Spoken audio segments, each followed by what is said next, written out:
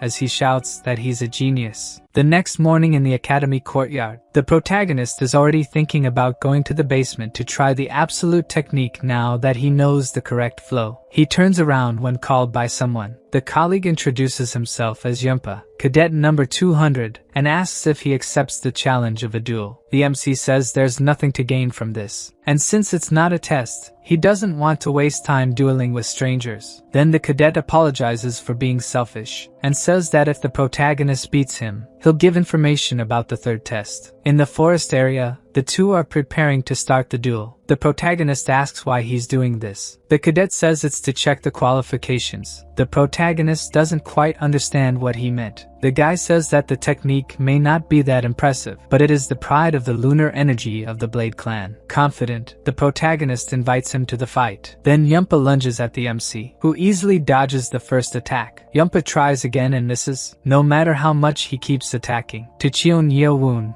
the guy is too slow. Then it's his turn to attack. He hits the guy in the stomach, attacking from below and sending Yumpa into the air. The impact of the blow makes him vomit. Then he falls to the ground unconscious. At that moment, the MC realizes that he used too much force and may have overdone it. On the ground, Yumpa didn't think he would lose so easily after seeing the MC's fight against Cheon Woon Ryo. Maybe Cheon Yeo Woon was hiding his abilities. The guy says this was expected from someone of celestial lineage. He had thought the MC only had advanced martial skills and, as promised, he will give him the information. Cheon Yeo Woon wants to know why the duel, since the opponent wouldn't gain anything from it. The guy says that just as he expected, the MC doesn't trust him. As he said before, he just wanted to check the qualifications. Not only the protagonist's, but also his own for the third test. Cheon Yeo Woon wants to know what this has to do with the third test. The guy explains that there is a high chance the test will be in groups, but the MC questions that the academy had said there would be no more group tests. It seems that even in a group, this test will value individual strength, aiming to select high-ranking warriors. Only advanced martial artists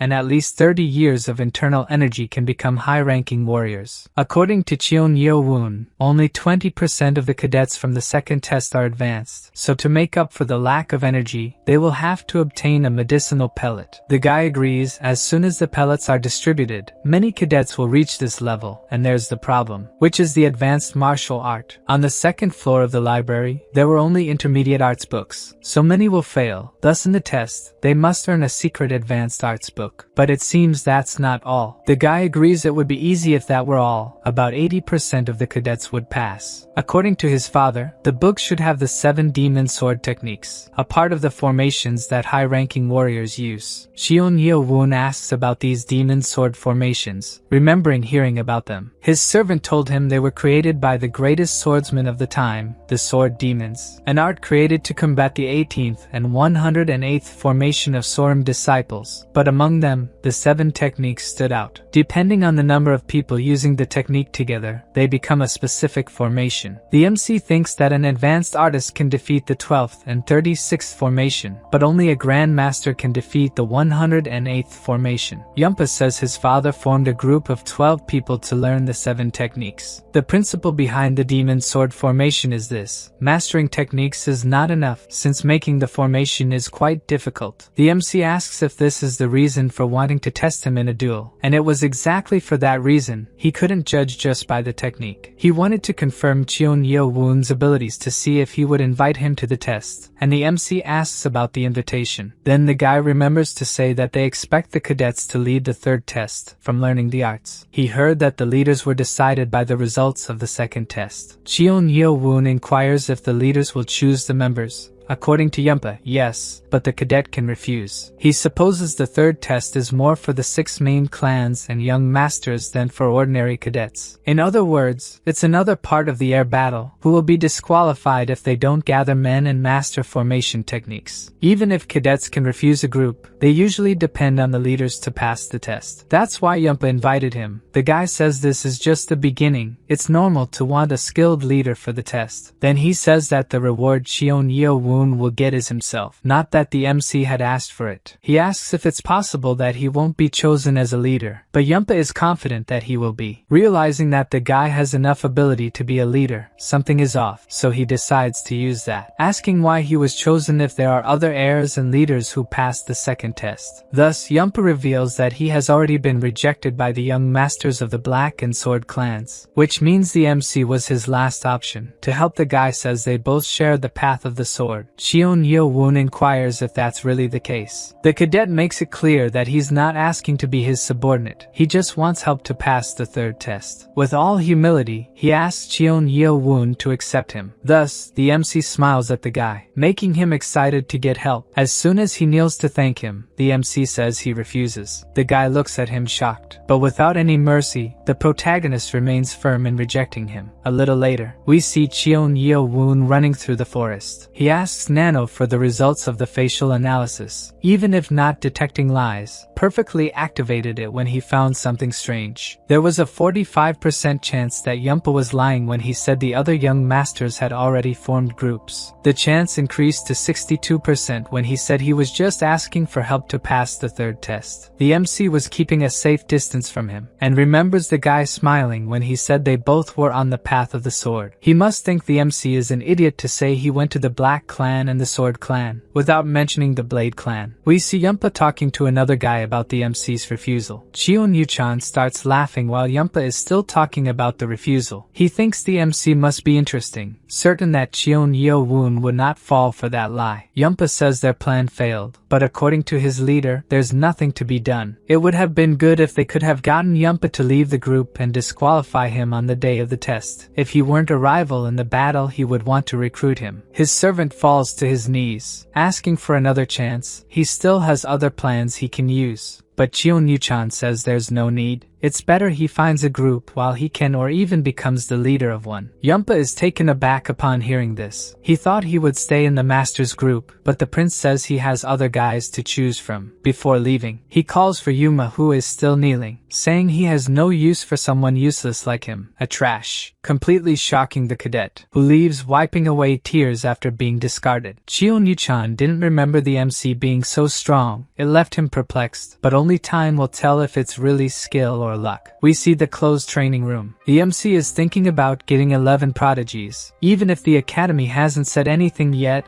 it could be true. He has a few in mind from Group 8, but there's no guarantee they will follow him. For now, it's better to train and think about it later. He asks if Nano finished scanning the library books and over 100 martial arts books were analyzed. The MC wants Nano to create a hologram of a specific person that was analyzed and then make him fight. As Nano says he can do it, we gradually see the hologram of someone forming. As soon as it takes shape, the hologram of Cheon Yeo calls him a plebeian, telling the MC to come to him to face him. He continues to be irritating while moving in for the attack. As he curves his sword to hit Cheon Yeo Woon, the MC easily dodges him, then prepares his own attack, moving very quickly and hitting the Spring Clan Prince on the neck. The attack makes his neck twist, and Nano informs that the character died due to a neck fracture. Cheon Yeo Woon is surprised, as 4 days ago the attack could only push his opponent. He wonders if he surpassed Cheon Yeo with the realization this was not what he was planning. But then he thinks a little, and asks Nano to create 10 characters, each with a different type of intermediate martial art. Nano uses the same model for the characters who use the final Emperor's Fist, Fallen Sword, among other arts. Looking at them, the MC thinks he may have gone too far with 10 characters. Each of them is as annoying as the original, calling him an arrogant plebeian, a cursed bastard. Irritated by their attitude, Cheon Yeo Woon is now eager for combat. Then they all rush at the MC at once, thinking he will be attacked simultaneously. He delivers several very quick strikes to each of them, causing some holograms to disappear. The MC managed to block the first wave of attacks, but he has to retreat before being hit by multiple swords. But he jumps too high and ends up hitting his head on the ceiling of the room, then falls to the ground, and Nano informs that augmented reality will be temporarily suspended. The MC recovers from the blow he took from himself. With the augmented reality, he forgot how small the place is. Cheon Yeo Woon takes another look at the ceiling, specifically at the part he managed to crack with his head. He brings an instructor to analyze what he did, and the guy doesn't like it at all, as the MC keeps causing problems for him. Angry, the guy bans the protagonist from the training room, even with him apologizing. Then the instructor leaves the room and asks Cheon Yeo Woon to follow him. They cross a deserted gate, arriving at a building half the size of the training facility, but with a much thicker door. The instructor explains that the MC should train there from now on, since he will only break the walls again if he uses the training room. The MC asks what place that is. The instructor explains that this room is available to those who reach the specialist level after the 4th test. Cheon Yeo Woon turns around, not understanding. Since he caused problems again, they made this place available early with the Academy's approval. To have broken the walls of the other training room, the MC must have at least the energy of a specialist. These walls are much more resistant, so they shouldn't break. Cheon Yeo Woon thanks the instructor, who tells him not to worry and to focus on training. With a larger room, the MC shouldn't have any problems using augmented reality. Before starting, he reflects on whether to continue facing the 10 characters, but thinks of something, asking Nano if it would be possible to fight against Siabming, which would be possible if he only used the moves of the butterfly dance. Even with just one move, it would be better than facing Cheon Yukiam. Nano uses the model of Professor Siabming himself to use the butterfly dance technique. Although he's just a character, it's much more tense to have him in front of you. The character says that the recruit decided to fight the professor himself. Therefore, Cheon Yeo Woon tells Nano to mute him next time. His professor is in the top 10 martial artists of the demonic clan. Since he's not a match in proficiency, he has to aim for his weaknesses in a preemptive attack. Even so, his attack is easily blocked. Cheon Yeo Woon didn't expect it to be so ineffective. Then he's hit by his professor's drunken fist, which hits his jaw, nearly knocking him unconscious. He's thrown into the air with another attack, and falls to the ground, unable to move, about to be hit again, smiling at his student. He uses the 3rd technique of the butterfly dance, the 7 butterfly dances, throwing Cheon Yeo Woon against the wall. The MC knew he wasn't a match, but didn't think he'd be taken down with the 1st technique, realizing that these are the skills of one of the top martial artists of the demonic cult. So Nano asks if he wants to change the character's martial art, but the MC refuses. Thus, the combat is restarted. This time, Cheon Yeo Woon wants to test the ultimate technique and positions himself for combat. His teacher advances, asking if he really thinks he's ready. The MC analyzes him, ready to use the ultimate technique against him. He manages to dodge the attacks, surprising his master. Then it's Cheon Yeo Woon's turn to use the technique. Even though he dodges the first time, he still manages to hit the drunk teacher's chest. Tired, he realizes that the technique is working. Now it's time to deliver the final blow, almost hitting the middle of the drunk teacher's forehead with the tips of his fingers. But the hologram dodges and hits him in the stomach. He is thrown hard against the wall, and falls in pain, lamenting. Even with the ultimate technique, he cannot defeat him. When his gaze returns to the hologram, he notices something. The teacher had some sword wounds. Even the final moment on the forehead had some effect, but they are all very superficial. He says that in terms of pure technique, he surpassed the hologram, but the experience in combat made all the difference. He has 4 years to complete the Academy's tests, and in these 4 years, he wants to surpass a true master like the teacher. 4 days later, at the Academy's training center, all the cadets, instructors, and the director are gathered. The director asks if they enjoyed their 4 days off, and that now he will explain how the 3rd test will work. In the 3rd test, 12 people will have to perform a formation. Most are surprised by the director's information. The protagonist not so much, because he had already received. The director says that the minimum requirement to be part of the 12 who will do the formation is to have advanced martial proficiency, and these books teach the advanced martial arts of the 7 demon swords. With the help of the bullets they will be given, they will have no problems learning. The MC says that up to this point there's no problem.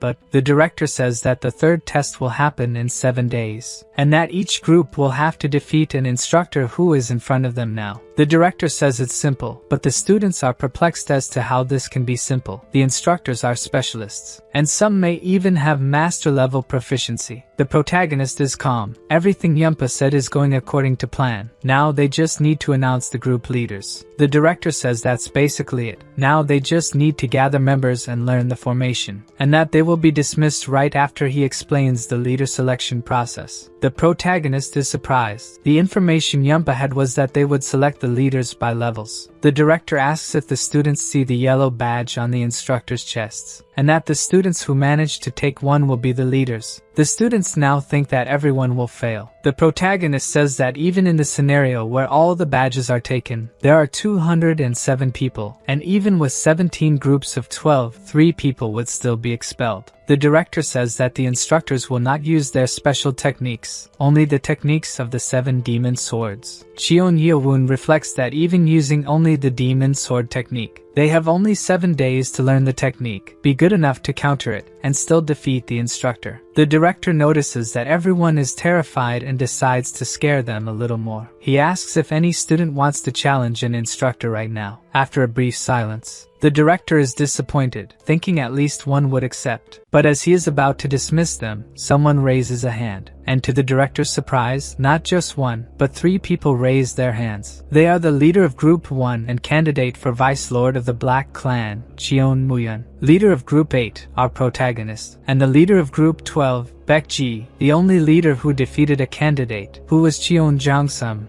the candidate from the Poison Clan. 2 men he did not expect volunteered, and that's incredible. Cheon Mukyum just watches the volunteers. Cheon Yeo Woon, looking at the guy who became the leader of Group 12, notices that he seems powerful. The director, pleased to have volunteers, asks the instructors which one of them will fight against the cadets. Before any of them could step forward, the director recalls telling the instructors of groups 1, 8, and 12 not to get too close to their cadets. The first instructor to step forward is the senior instructor, Ho Jin Chang. It wasn't someone the director expected to do this. Ho Jin Chang walks to the front of the others. This makes instructor Lim Pying think that he doesn't need to volunteer, since his colleague will handle it. From now on, he thinks Cheon Yeo Woon will have to take care of himself because none of them will go easy on him. To the director, they must be trying to deny these cadets the position of leader for the time being. He suggests starting with Group 1, with the first cadet. Before Ho Jin Chang could volunteer, Instructor Yeo soon shouts from the front that he will face the first one. This irritates the senior, as the instructor knew that Ho Jin Chang was interested in that cadet. Yeo soon stepped forward because he thinks Cheon Moo Yun is the most suitable to become Vice Lord and doesn't want him to be humiliated there. With this, the bearded man says he'll take Cadet 18 then, which is Yeo Soon's cadet, and the director agrees with him. The last instructor, Sang Moon Yeo,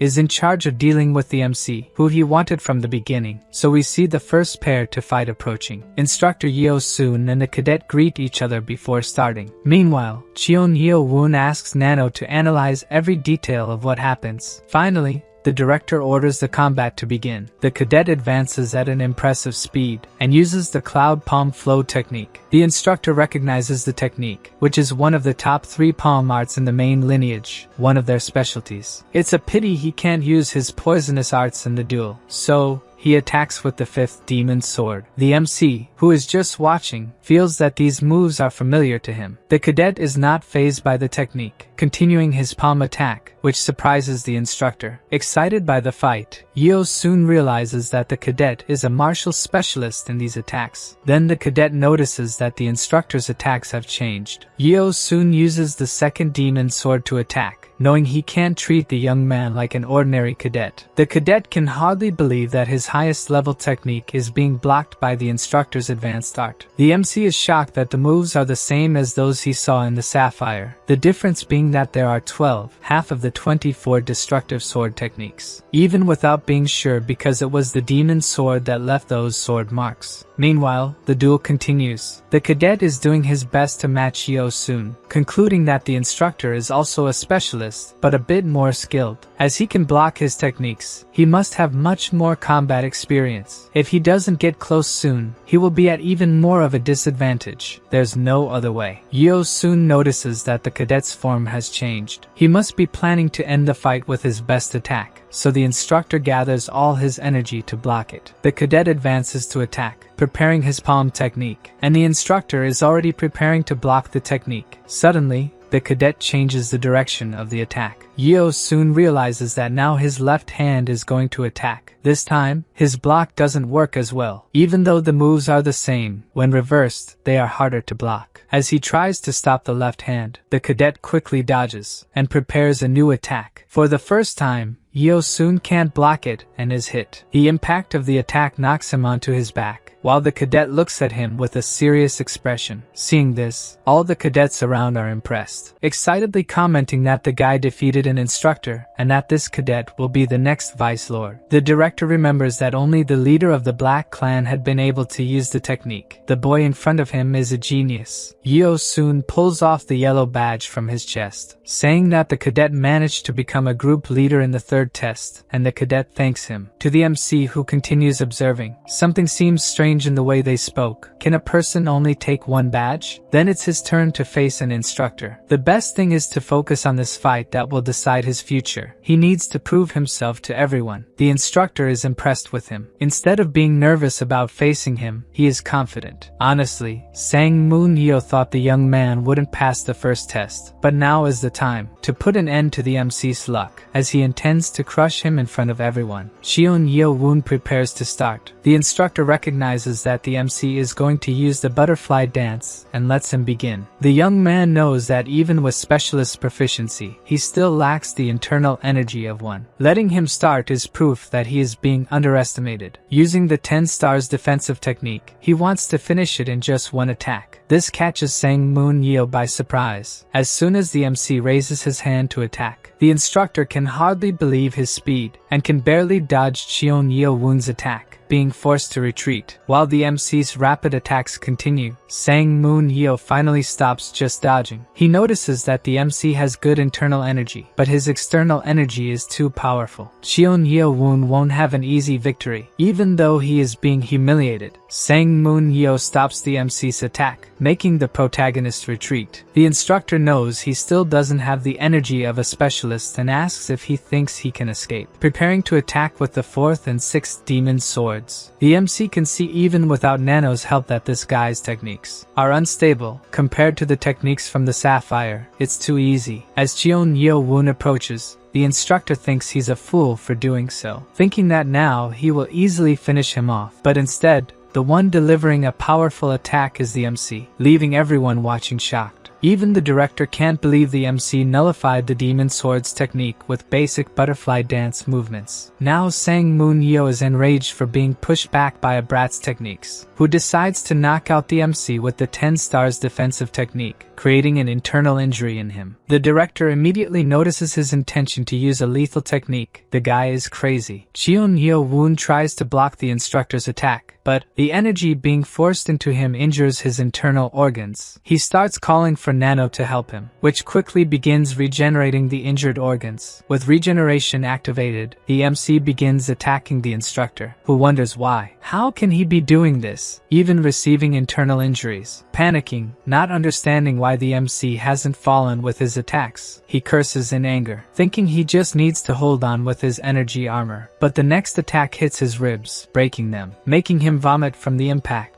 The guy screams in pain after being hit. Both the other cadets and the instructors are shocked. They can hardly believe what they've just seen. Sang Moon Yeo grabs the MC's shoulder with the little strength he has left, and calls him a monster before falling to the ground. And there he lies unconscious and defeated. The MC is also out of breath. Even though he won, it wasn't an easy fight, standing in front of everyone. After seeing this, Cheon Yeo-chan realizes that Yumpa wasn't exaggerating, and his brother might be a problem. From above, the director reflects that being able to nullify the demon swords makes the MC a martial genius, and that he shouldn't have let the drunkard take care of him. The other instructors inform him that they will need to take Sang Moon Yeo to the infirmary. His ribs and 3 other bones are broken. Only now does the director remember that he didn't tell the instructors that the MC punched fortified walls. If Sang Moon Yeo had fought knowing this, he might not have been so humiliated. Holding the badge, Cheon Yeo Woon thinks that he managed to defeat an instructor. Having lost twice, the instructors are worried that the cadets will think they are weak now. The bearded man looks at his colleagues without saying anything, reflecting that they should be happy the next generation is strong instead of worrying only about themselves. He himself regrets not choosing to fight a cadet as skilled as the MC. The director announces that the final duel will begin. Ho Jin-chang will fight against Baek Ji-ai. The other instructors comment that the senior instructor cannot lose this match, and think that this cadet might also be hiding some skills. Before the match,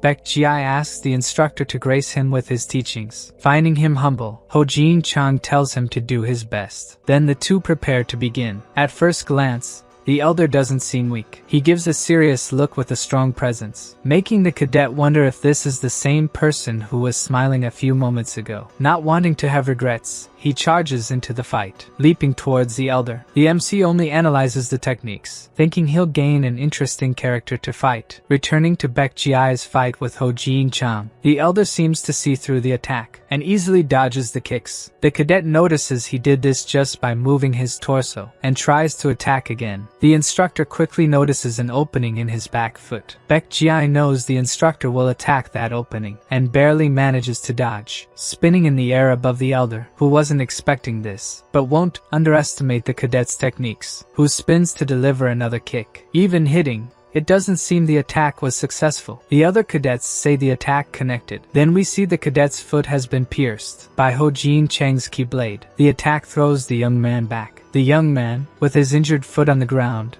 thinks that to have created a keyblade so quickly, the instructor must be a master. By using just a simple sword move, he is much stronger than the other instructors and asks what Baek Ji-ai will do now. The cadet manages to plant his injured foot on the ground, which surprises Ho Jin-chang. Despite the difference in skill, the cadet wants to end this with technique. For the instructor, this shows the young man has a good fighting spirit. The young man charges forward even with the injured foot, to deliver another kick attack. Ho Jin-chang is satisfied that the young man isn't backing down, preparing another key sword. But as the cadet approaches, his attack changes. The instructor realizes he used a feint, preparing the new attack from bottom to top. That doesn't lose strength due to the injury. The elder now knows the young man has the proficiency of a specialist. But something is wrong when he delivers the attack, and the young man realizes it was just an illusion. Then the real Ho Jin-chang appears in front of him. He says it's a shame because the cadet wasn't that bad, and strikes the young man in the chest. The powerful key attack pushes Baek Ji-ai away. He distances himself from the opponent due to the power of the attack, until he hits the ground. Now the other cadets comment that it's not so easy to defeat an instructor. The cadets who fought before were monsters. Baek Ji-ai coughs, knowing that if Ho Jin-chang hadn't held back, the key sword would have hit his heart. From afar, Cheon Yeo Woon thinks the cadet was just unlucky. If the instructor hadn't been a master, the guy would have had a chance. The other instructors must be pleased with the victory. Ho Jin-chang gives attack tips to Baek Ji-ai, saying he's looking forward to his progress. Despite trembling from the injuries, he still thanks the instructor for his teachings, and walks back to the other cadets, still coughing and limping. The MC looks at him among the others. Baek Ji-ai is pale, and his neck is red. He asks Nano to analyze the guy and be ready to show the analysis when the announcement of the third test is over. They hand out wooden swords for the test, only one for each. The director announces that they can become group leaders if they take a badge in 7 days. After that, the cadets are left alone. Cheon Yeo Woon reflects that he should consume the pill first, and check some things afterward. Then he notices several cadets in front of him. One of them looks at him seriously, and in response, He also receives a determined look. Then the bald guy appears, asking what they want with his sovereign. The four stand around Cheon Yeo Woon. He smiles after Hyo Bang calls him sovereign. On the previous night, in the dormitory of Group 8, the cadets are discussing changing things and how it might be dangerous. Hyo Bang admits he is afraid of the 6 main clans, but if it means living in disgrace. Because he comes from a small clan, he is willing to take the risk. With his sovereign, there is hope for people like him. The others reflect on what their companion said. Woong Chun asks if Hyo Bang really trusts the MC, and he confirms it. Then the others look at each other in agreement, pledging loyalty to Cheon Yeo Woon. Back to the present, the MC says the bald guy doesn't need to worry. The young man introduces himself as Cadet 857, Go Wang Ho, and the protagonist introduces himself as well. Being direct, Go Wang Ho says he wants to join the MC's group, leaving him surprised by the proposal. The group members are excited, thinking that the sooner they get the members they need, the more time they'll have to practice. Go Wang Ho mentions that he is from the Black Fist clan and is at the advanced level, so he won't hold the group back. Cadet 920, from the Black Horse clan Hak Young, is at the intermediate level but will be at the advanced level once he consumes the pill. 2 more advanced level cadets eagerly introduce themselves, One Il and Zhao Wumin. Other interested cadets complain that the elite clan guys will take all the group's spots. Cheon Yeo Woon thanks them for wanting to join the group but explains that he isn't looking for people just to pass the 3rd test, leaving the cadets confused about what he meant by that. He wants people to help him reach the main lineage, companions who will stay with him even in the worst times. Now the cadets whisper that they don't want to get involved in a battle of heirs. Many just want to pass the test. The MC reveals that he doesn't care if the cadet comes from a smaller clan, as long as they want to join him. He wants to change the foundations of the main lineage. Now many of the cadets are divided, thinking they should look for another group's leader. The MC shows them that he wants his companions to become part of the new foundation of the demon cult. Surprised, they discuss what they heard. One by one, they apologize for not being able to join the MC's group, as they just want to pass the test, and practically only his group remains in that place. Hyo Bang feels anxious, thinking they shouldn't have said these things after accepting them. Then he notices that at least 3 cadets remain in front of the group. Go Wang Ho, from the elite Black Fist clan, Zhao Wumin from an intermediate clan,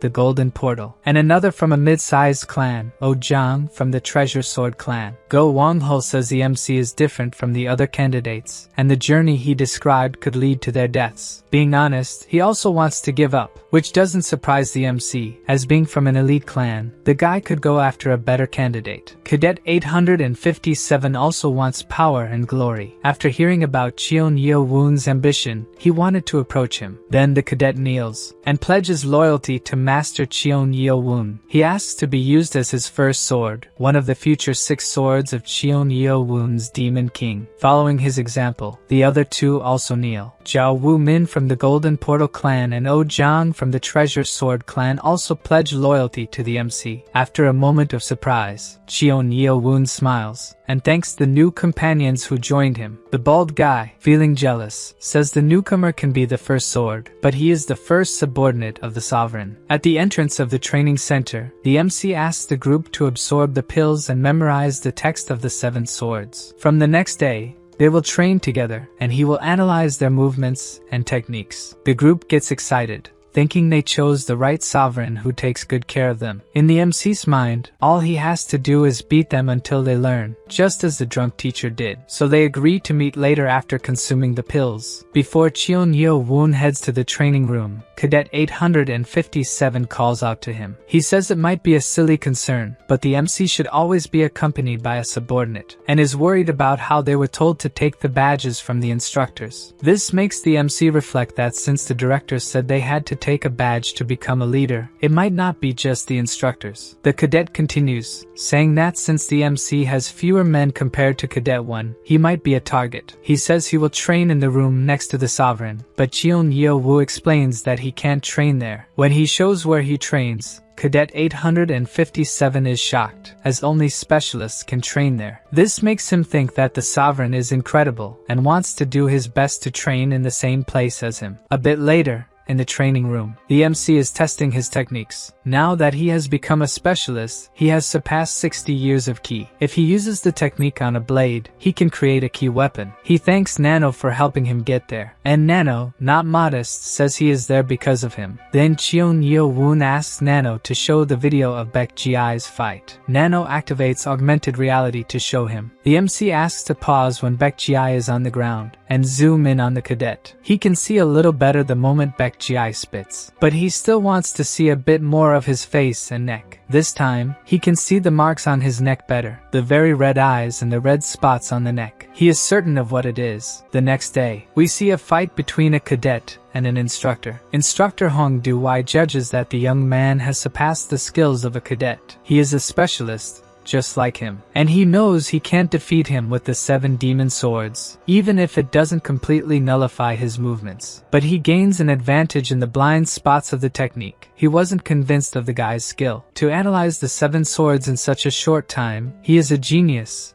The candidate of the Blade Clan, Cadet 5, Cheon Yeo-chan. Then the instructor says that continuing the duel is useless, and they should stop there. Cheon Yeo-chan knows what that means, that the instructor will hand over his badge. He tells the cadet to gather members for the group and expects great results from him. He finally succeeded. Now he thinks about who will be next. Meanwhile, in the academy's cafeteria, Baek Ji-ai is eating alone. Then someone sits next to him. Cadet 2, from the Sword Clan, Cheon Yeo Woon, says he liked his duel, but Baek Ji-ai slams his hand on the plate furiously and says with a serious look that he is eating and doesn't want to be interrupted. Cadet 2 gets irritated by the rudeness, but directly says that he was impressed by his specialist skills. He mentions that Baek seems to want to be a group leader and asks if he wouldn't like to go further, but the cadet continues eating without responding, irritating Cheon Yeo Woon even more. He controls his anger and tells Baek Ji-ai to think about his offer, that it's a good opportunity. Without saying anything, the cadet thinks that this is the second time. Before him, Cheon Yeo-chan also came to ask Baek Ji-ai to be his right hand. His goal is not to be a leader or go beyond, nor to be under others. What he wants is to become stronger. Then someone else appears to talk to him, and he sends the person away without seeing who it is. But the cadet continues, saying in a low voice that if he doesn't talk to him now, Baek Ji-ai might die. This paralyzes him, and he wants to know why. In front of him is Cheon Yeo Woon with a determined expression. The cadet says the MC is more arrogant than the others and won't be able to recruit people like that. Then the MC realizes there was a misunderstanding, but Baek Ji-ai gets angry, saying that besides being threatened, the guy says it was a misunderstanding. So the MC is direct with him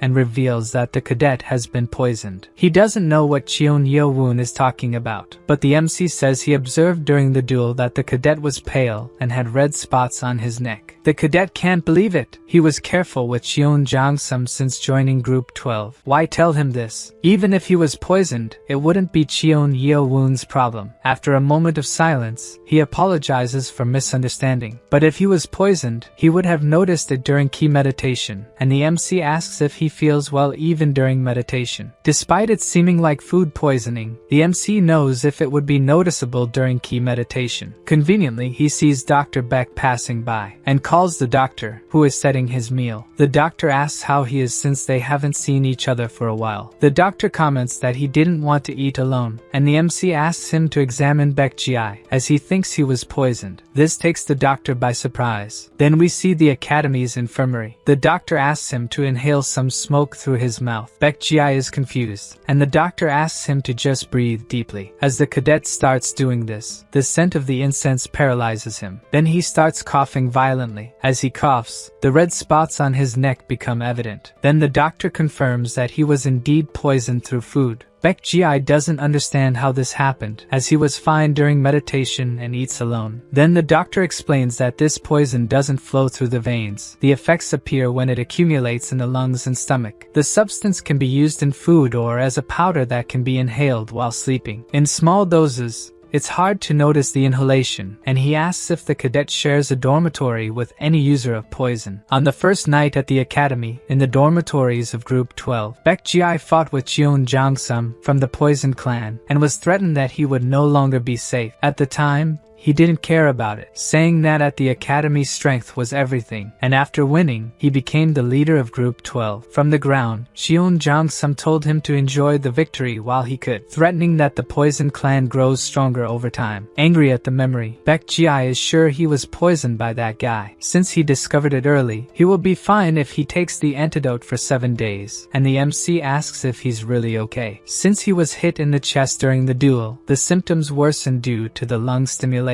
If the symptoms had been present all the time, nothing could have saved him. Then the doctor turns to Cheon Yeo Woon, asking how he knows so much about poisons. He reveals that his mother died this way, and that he was also poisoned for a time. At this moment, Baek Ji-ai remembers that he didn't thank the MC and thanks him for saving his life. The MC just says he didn't want anyone to die from a cowardly poison. But there was something more, which even scares the cadet. A bloodlust takes over the MC as he says he was looking for the source of this poison. Breaking the tension, the doctor suggests that Baek Ji-ai sleep in the infirmary that night, because if he goes back to the dormitory, he will be poisoned again. With a scary face, he says that it's better for the cadet not to try to take revenge now, as his foot is still injured. A bit scared, Baek Ji-ai says he doesn't intend to do that. The MC says he will take care of Cheon Jong-sum and that the cadet should rest as the doctor ordered. The doctor asks what the MC is planning, and he says they need to talk. Suddenly, a voice comes into his head, calling him a bastard through sound telepathy. His half-brother says he will find who he's looking for in the forest near the 5th dormitory, and gives a slight smile. Before leaving, the MC says that if this is true, he will make sure that guy has a place near him. Since the other two didn't hear what Cheon Yeo-woon said, they didn't understand what happened, and they think that the MC might be talking about dueling with one of them. What Cheon Yeo-woon wants is for the two to fight each other to the death. Then we see Cheon Jong-sum walking through the forest. As the instructors stay in the 5th dormitory, there's no one there, making it the perfect place to gather poisonous plants. With the pill, he has become an expert, and if he trains for a few more days, he will reach level 5 of destructive poison, where it becomes more lethal. At that level, even without using food poisoning, he will be able to finish off Baek Ji-ai. A voice behind him asks why he's so happy. The guy quickly turns around, asking who's there. He can't see who it is with the faint lantern light, but it doesn't seem to be an instructor. Approaching, the person asks if he felt happy after playing with poison, until we see that it's the MC who was saying this, and the guy asks what a bastard like him is doing there. Then he realizes that Cheon Yeo Woon said something about poison. The MC reveals that he noticed the red spots on Baek Ji-ai's neck, leaving the other surprised. For a moment,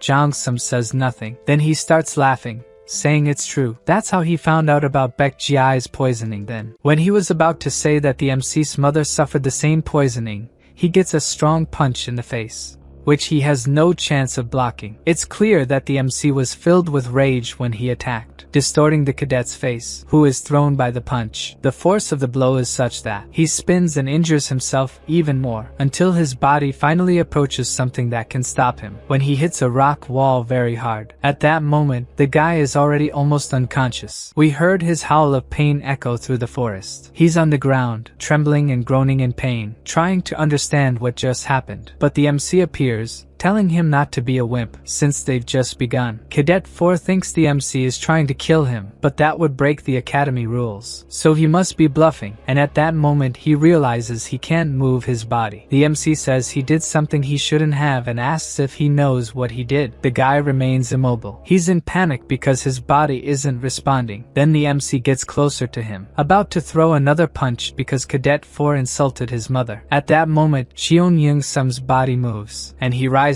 cursing the protagonist and trying to hit him, saying that he let his guard down. But something surprises him. As soon as he realizes that Cheon Yeo Woon managed to block his punch, his 10-star technique was easily blocked. Then the MC grips the guy's fist tightly, squeezing it to the point where Cheon Young-sum screams in pain, seeing his fist being crushed. Now he concludes that the MC is serious and thinks he needs to kill him. Suddenly, his fist is in front of Cheon Yeo Woon, catching him by surprise as poison poison starts to seep from his palm. The MC covers his face to protect himself from the poison, and steps back a bit to avoid being hit. But Cadet 4 doesn't stop, chasing him with his poisoned palm. As the MC stops moving away from him and the poison, we see that the part of his face that was hit has practically melted. Cadet 4 rejoices that the attack worked. At the 4th level of destruction, he can maintain 7 types of poison within himself, and this was the most dangerous of them. The boss had warned him not to use it on cult members, but being close to death, he wouldn't worry about that. But he's shocked when he sees the MC rising again. Nano tells us that a strong acidic poison was identified on the user's face and hand and activated the defense mode. Cheon Yeo Woon can't believe what he's seeing. Thanks to Nano, the MC's face was practically reconstructed. Cadet 4 can only curse, not understanding how this could happen. Not only did he neutralize the poison, but he also healed himself. This is something that shouldn't be possible even for a martial master. Then he falls on his butt, cursing the protagonist while trembling in fear. It's as if he's facing a real monster. The MC says that obviously, someone from the poisoned clan would use such a method. He explains that he thought and doesn't want people like him to continue living. The guy cries in terror and starts crawling on the ground, desperately trying to escape. Instead, he gets a kick to the face that throws him backward with force. As he tries to get up, Cheon Yeo Woon starts coughing and realizes that several of his teeth have just fallen out. The MC turns to him once more. He begs on his knees for mercy. He lowers his head, repeatedly pleading for him to be spared this time. Then Cheon Yeo Woon grabs him by the arm and asks if he wants to live, if he wants to be spared. Even having made his mother die in agony, he still has the audacity to ask for this. At this moment, Cheon Yeo Woon thinks there's no hope left. He will never be forgiven. Then he remembers the instructors in the nearby dormitory and tries to mumble something. As he screams for help, he's hit on the back of his neck and realizes his voice has disappeared. The MC didn't like being underestimated by someone trying to call for help from the instructors. He steps on the hand Cadet 4 used to throw poison in his face, making the guy scream even more in pain. Then he lifts the foot he had used to step on the cadet's hand. Cheon Yeo Woon says he won't kill him to avoid being expelled for a trash like this guy, who has a moment of happiness knowing he will be spared. But with a terrifying face, the MC says he will beat him until he begs to go to heaven, and wonders if he will start with Cheon Yeo Woon's bones, who cries upon realizing what awaits him. A little later, we see Cadet 4 all twisted on the ground, thinking about how he ended up like this. It was all because he used a micro-poison on Baekji, remembering when he started learning about micro-poisons 6 years ago at the main house's poison pharmacy. He hears someone asking how long it takes for the poison to take effect, and a woman answers that it will take less than a day to the person buying the poison. He thinks it's excellent that it won't be fully noticed if the person doesn't have internal key knowledge. The cadet's mother, Lady Beck, says that no one without internal key will notice and asks what it will be used for. The buyer repeats the question while laughing, and Cheon Yeo Woon watches her leave the store. Before leaving, the woman glances at the young man, who is left wondering what she meant by that. Less than a month later, news of the death of the Lord's 7th wife, Lady Hwa,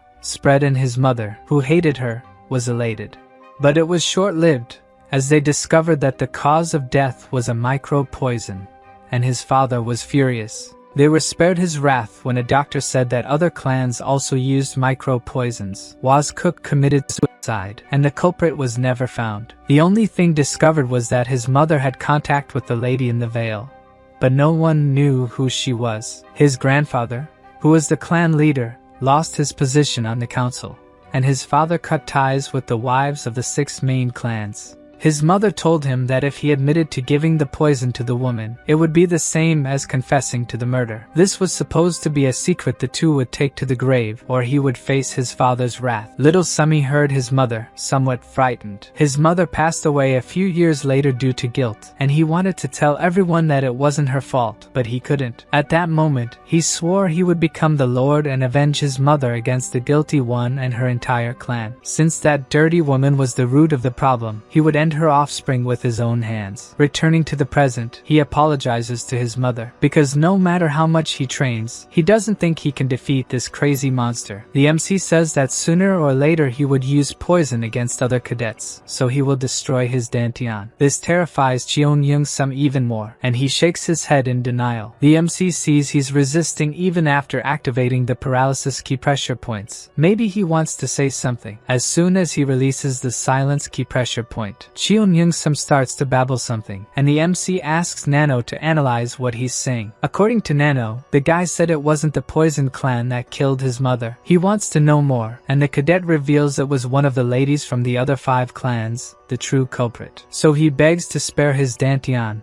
and almost speaks about the injustice his mother suffered. But he stops, or he would reveal that it was his mother who provided the poison to the woman. The MC senses something is wrong and asks Nano to analyze him, while asking if he's sure it was someone from the other clans. Cheon Yeo Woon affirms it by shaking his head, and Nano shows that the analysis reveals less than a 5% chance of him lying, which means he might have taken out his anger on an innocent person. So he asks if Lady Beck really had nothing to do with his mother's death. This time Nano alerts that there was a change in his facial muscles. The probability of lying is 75%, bringing back the MC's rage. The cadet screams that he is not lying, but Cheon Yeo Woon strikes him, telling him to be quiet. The guy screams in pain from the blow, which hit the middle of his chest, and begins to disperse his internal ki. While being hit, he thinks only of his internal ki. At that moment, on the 2nd floor of the Demon Academy's infirmary, the doctor has a bad feeling and thinks about preparing some antidotes. Suddenly, the door bursts open. The MC is carrying Cadet 4 and asks the doctor to do something with him. He shouts, asking what the MC did to make the guy like this, waking up the other patients. Cheon Yeo is shocked. Cheon Yeo Woon really brought the guy who poisoned Baek Ji, just as he said he would. The doctor puts 2 fingers on the cadet's pulse, and is shocked to realize that his dantian has been destroyed. The internal energy that was in his dantian was essential to form and maintain the poison he stored without injuring himself. Even though he is not a martial artist, he knows how precious the dantian is and expected something would happen, but not this. As soon as the doctor makes an incision in the cadet's chest, he coughs up the smell of poison flowing in his blood and is impressed that he is still alive. Maybe he has resistance due to using this type of martial art, but he could die soon. Then the doctor remembers he has something and starts to search, until he comes out with a small golden bag, saying it's his teacher's antidote. He asks Cheon Jong-sum to drink it. Even if it feels like he's dying while drinking, he will survive with this. The MC doesn't want him to die and asks if Nano can enter his body and heal him. But Nano reveals that it's against the system's rules since the registered DNA is the MC's. So, he asks Nano to analyze the poison in the blood splattered on his clothes. Nano asks him to put his fingers in the substance he wants to analyze.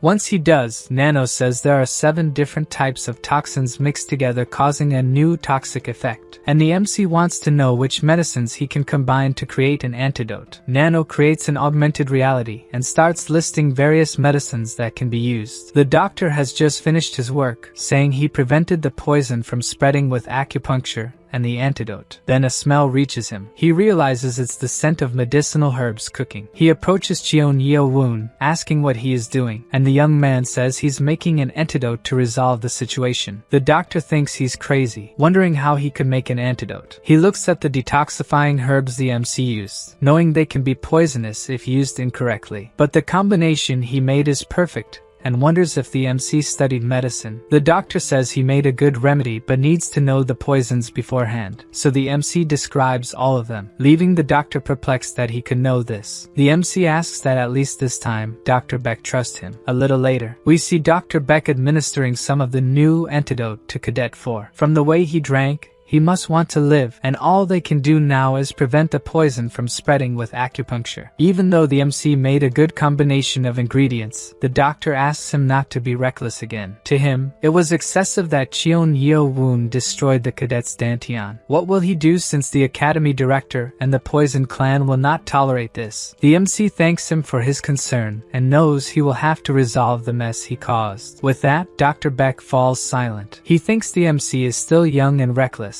asking him to reflect on the consequences of his actions. From his experience, those who survive are the most intelligent, not the strongest. Anyway, It's late, and the MC should return to his dormitory. Baekji asks if he can also return, and the doctor allows him to go. The MC walks ahead of the other cadets seriously. He wanted to become stronger and achieved this thanks to Nano. Until now, he thought that power was all he needed to surpass others in the sect. That was just his arrogance. Baekji casts a silent glance at the MC, until someone asks why he went so far as to destroy Cheon Jangsum's dantian. The MC responds that he couldn't control his anger, and that he thought if he left him alone, he would use his poisons against other cadets. Baekji ends up thinking that the MC's decision-making might not be perfect, but he thinks differently from the other candidates. But before he could say anything, someone shouts for the MC, calling him sovereign. His group was looking for him, thinking he might have been ambushed. The MC apologizes for making them worry, and the bald man is glad that the sovereign is okay. Looking at how the MC interacts with the group, Baekji thinks the guy really found people who stand by his side. As for him, even in the dormitory, there is no one, so he says he's leaving. The MC asks what he was going to say before, but Beck says it wasn't anything important. Then the followers suggest they go back to the dormitory, and the MC agrees with him. In the dormitory, he tells them about what happened earlier. Cadet 857 points out that they need to get stronger, and that the Poison Clan is one of the central powers of the cult. As they might go after the MC, he should take care of himself and become more powerful. According to him, they need to be prepared now that they are enemies of the Poison Clan. Bubong is more concerned about how the director will deal with what happened. There is no rule saying you can't destroy someone's dantian, but it is the life of a martial artist, and the MC knows he acted without thinking. The next day, Cheon Yeo Woon is on the 3rd floor of the academy, in front of the director's office. The MC thinks his worries have come true. An instructor announces that he has brought him, and the director lets him enter the room. As soon as he enters, the MC introduces himself to the director, who doesn't look at him and continues writing, and a silence settles in the room. Meanwhile, the MC remains in a respectful position, and the director seems to glance in his direction. Still,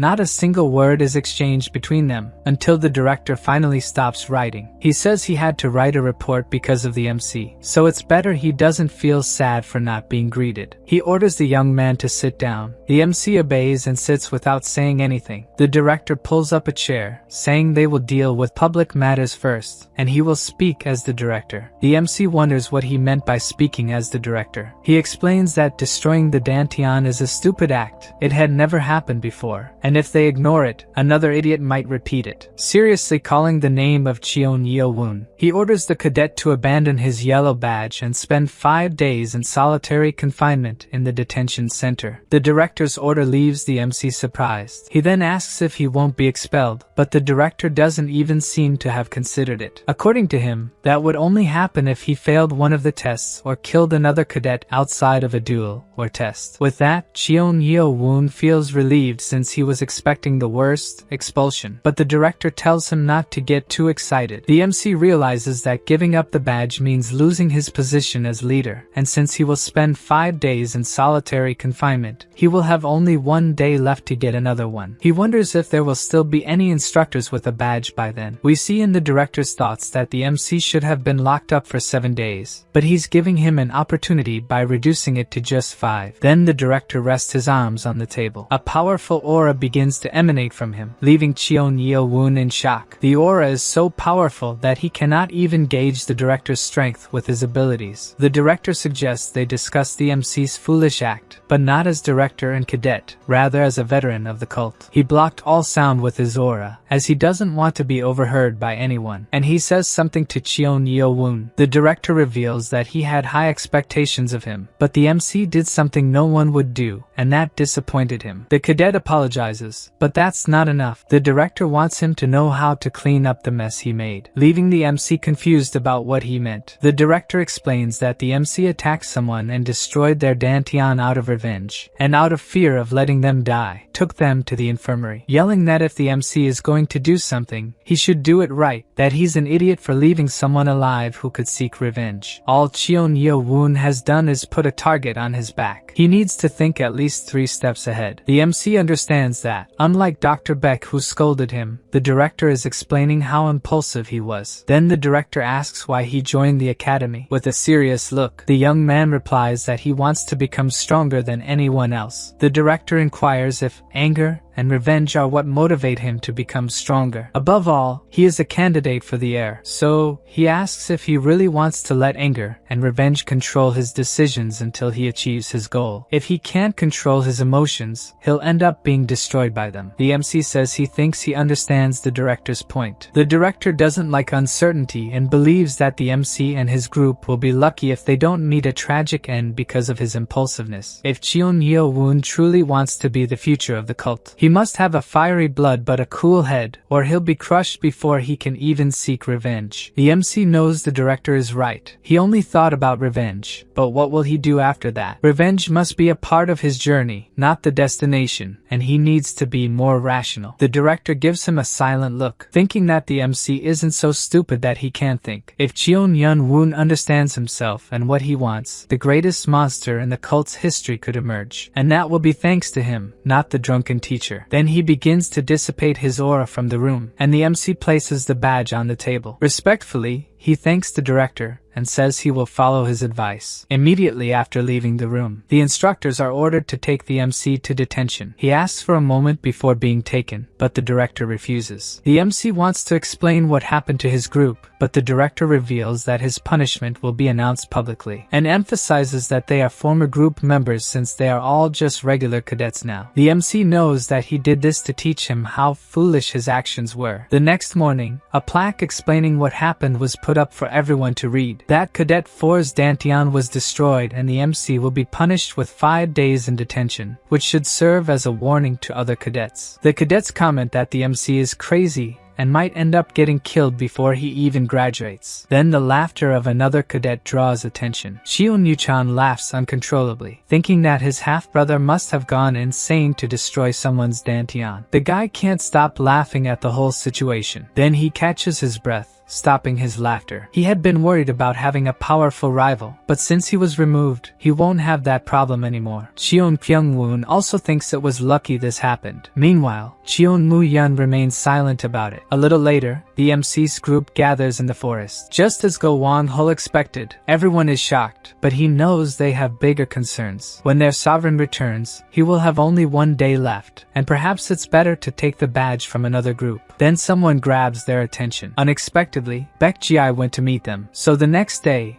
around 10 p.m., we see 2 instructors guarding the entrance to the detention room, and inside the room, the MC is training tirelessly. Out of breath, he asks Nano to end the combat simulation. Then he collapses on the floor, feeling very hungry, but he only has a few pellets to eat, complaining that they are dry and hard, but he will have to eat them for 4 more days. He thinks that since the place is very humid and stuffy, a normal cadet wouldn't last a day there. Despite being smaller than the training room, no one is watching him there, and he concludes that he needs to get as strong as possible in 5 days. Suddenly, the stone door behind him opens. The MC is surprised, as it shouldn't be time for it to open yet. Someone wearing a cloak appears in the doorway, and the MC wonders who this person with such a bloodthirsty aura is. With just a wave of the hand, the MC is lifted by key telekinesis, and he panics because he has no way to react. The elder behind the hood says darkly, "So, this is Cheon Yeo Woon at the cult's castle in the Poison Clan's estate." The arrival of cadet number 4 on a stretcher shocks his uncle. Trembling at what he's seeing, he orders this to be reported to the clan leader immediately. The cadet's uncle is named Baek Moon-woon, and he is the clan leader's second son. The elder angrily crushes the letter that was delivered to him. He can't believe what he just read. A man tells the leader that they can't let this go. They shouldn't wait until he leaves the academy. The group discusses sending an assassin, bribing an instructor, or having a cook poison the MC's food. The leader says the ideas are terrible and asks if they've forgotten the incident 6 years ago when Lady Hwa died. In great anger, Baek Moon-woon shouts that if they don't do something, the clan's reputation will fall. But the leader tells him not to be foolish. If that were the case,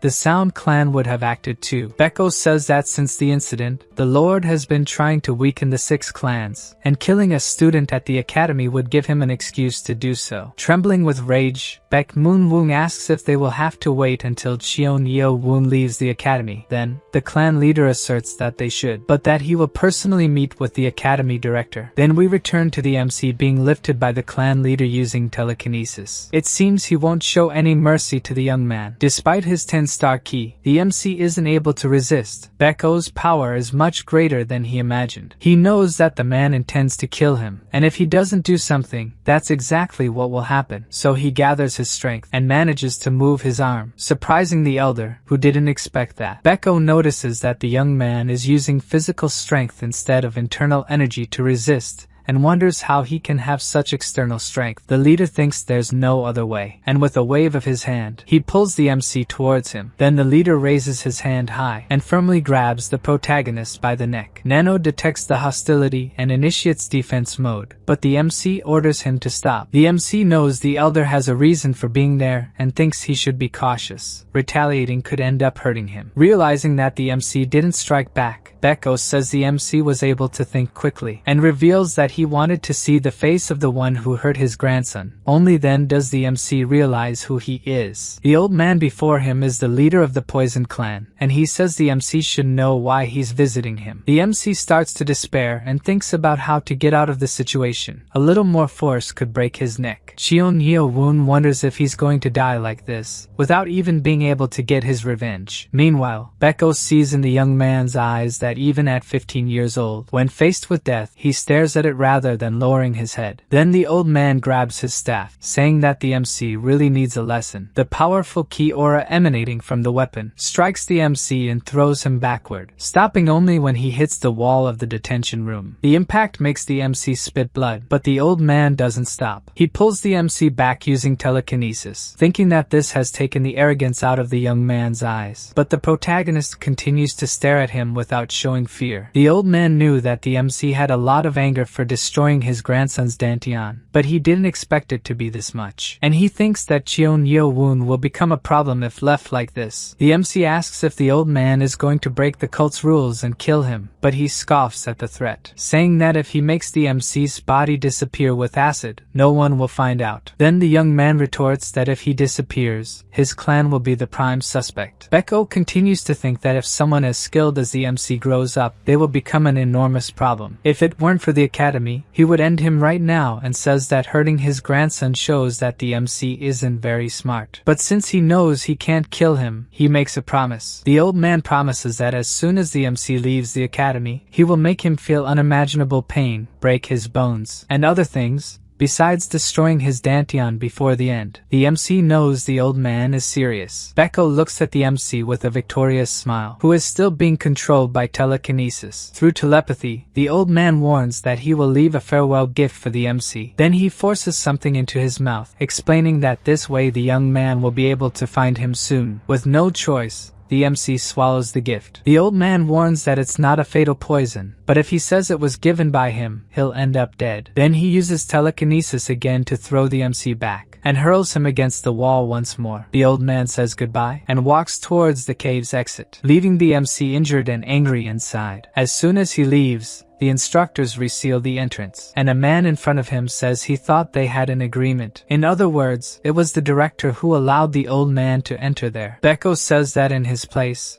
the director would have done the same, unable to hold back when someone hurts his family. Even so, he apologizes for his actions and explains that it wasn't serious enough to damage any internal organs. Although clearly irritated, the director says he understands the old man and asks him not to cause any more trouble. He only allowed him in because the old man promised not to harm him for the 4 years he'll be there. Baeko assures that no one will know about this until he's in a grave. Then he leaps, disappearing from sight, heading towards the forest, observed by the director, who, once alone, looks towards the detention room, thinking that the MC has only 4 years of protection from outside forces. After that, his survival will depend solely on himself. Inside the cave, Cheon Yeo Woon is coughing due to the poison the elder made him swallow. Nano alerts that it has detected a poisonous substance in his body, and the MC commands Nano to expel it. Nano explains that the poison's effect dissipates energy, and if neutralized, the remaining substance can be used as a medicinal pill. Then the MC realizes that that the old man wanted him to fail the third test and be expelled so that he could be killed by him. It's a pity for the old man. Thanks to Nano, his plan won't go as intended. Thus, the MC orders Nano to expel only the poison from his body. Although it's not much, the poison that leaves his body is quite foul-smelling, what remains of it. It reacts positively to the MC's body energy, and he wonders if the effect is similar to the dragon's medicinal pill. To test it, he uses key meditation along with a breathing technique. If he's right, it will be a great blessing in disguise. A little after beginning the meditation, a great and powerful aura emanates from his body. He opens his eyes seriously, barely believing that his energy has increased from 60 to 90 years. He thinks excitedly that he received a huge gift from the Poison Clan's leader. He still can't believe the audacity the Poison Clan had in attacking him, and he would be in trouble if it weren't for Nano. The MC vows not to act without thinking again, knowing that all of this is a result of his stupidity. Thanks to the poison, the shirt he used to clean himself became unusable due to the stench. Then a current of air catches his attention, making him wonder where the wind is coming from. And it seems the wind is coming through the cracks in the wall, made when he was thrown against it. And now that he thinks about it, the sound when he hit it seemed hollow. Curious, he starts punching at the crack, which soon opens a small hole in the wall. Since it broke with just a few hits, he believes he can make a passage. Soon after, we see the MC coming out of the hole he made. As soon as he emerges, he finds himself facing a sort of tunnel. He thought he would find a larger cave, not this. So he uses another nano function, night vision. Walking through the tunnel, he wonders if it was intentionally blocked. If so,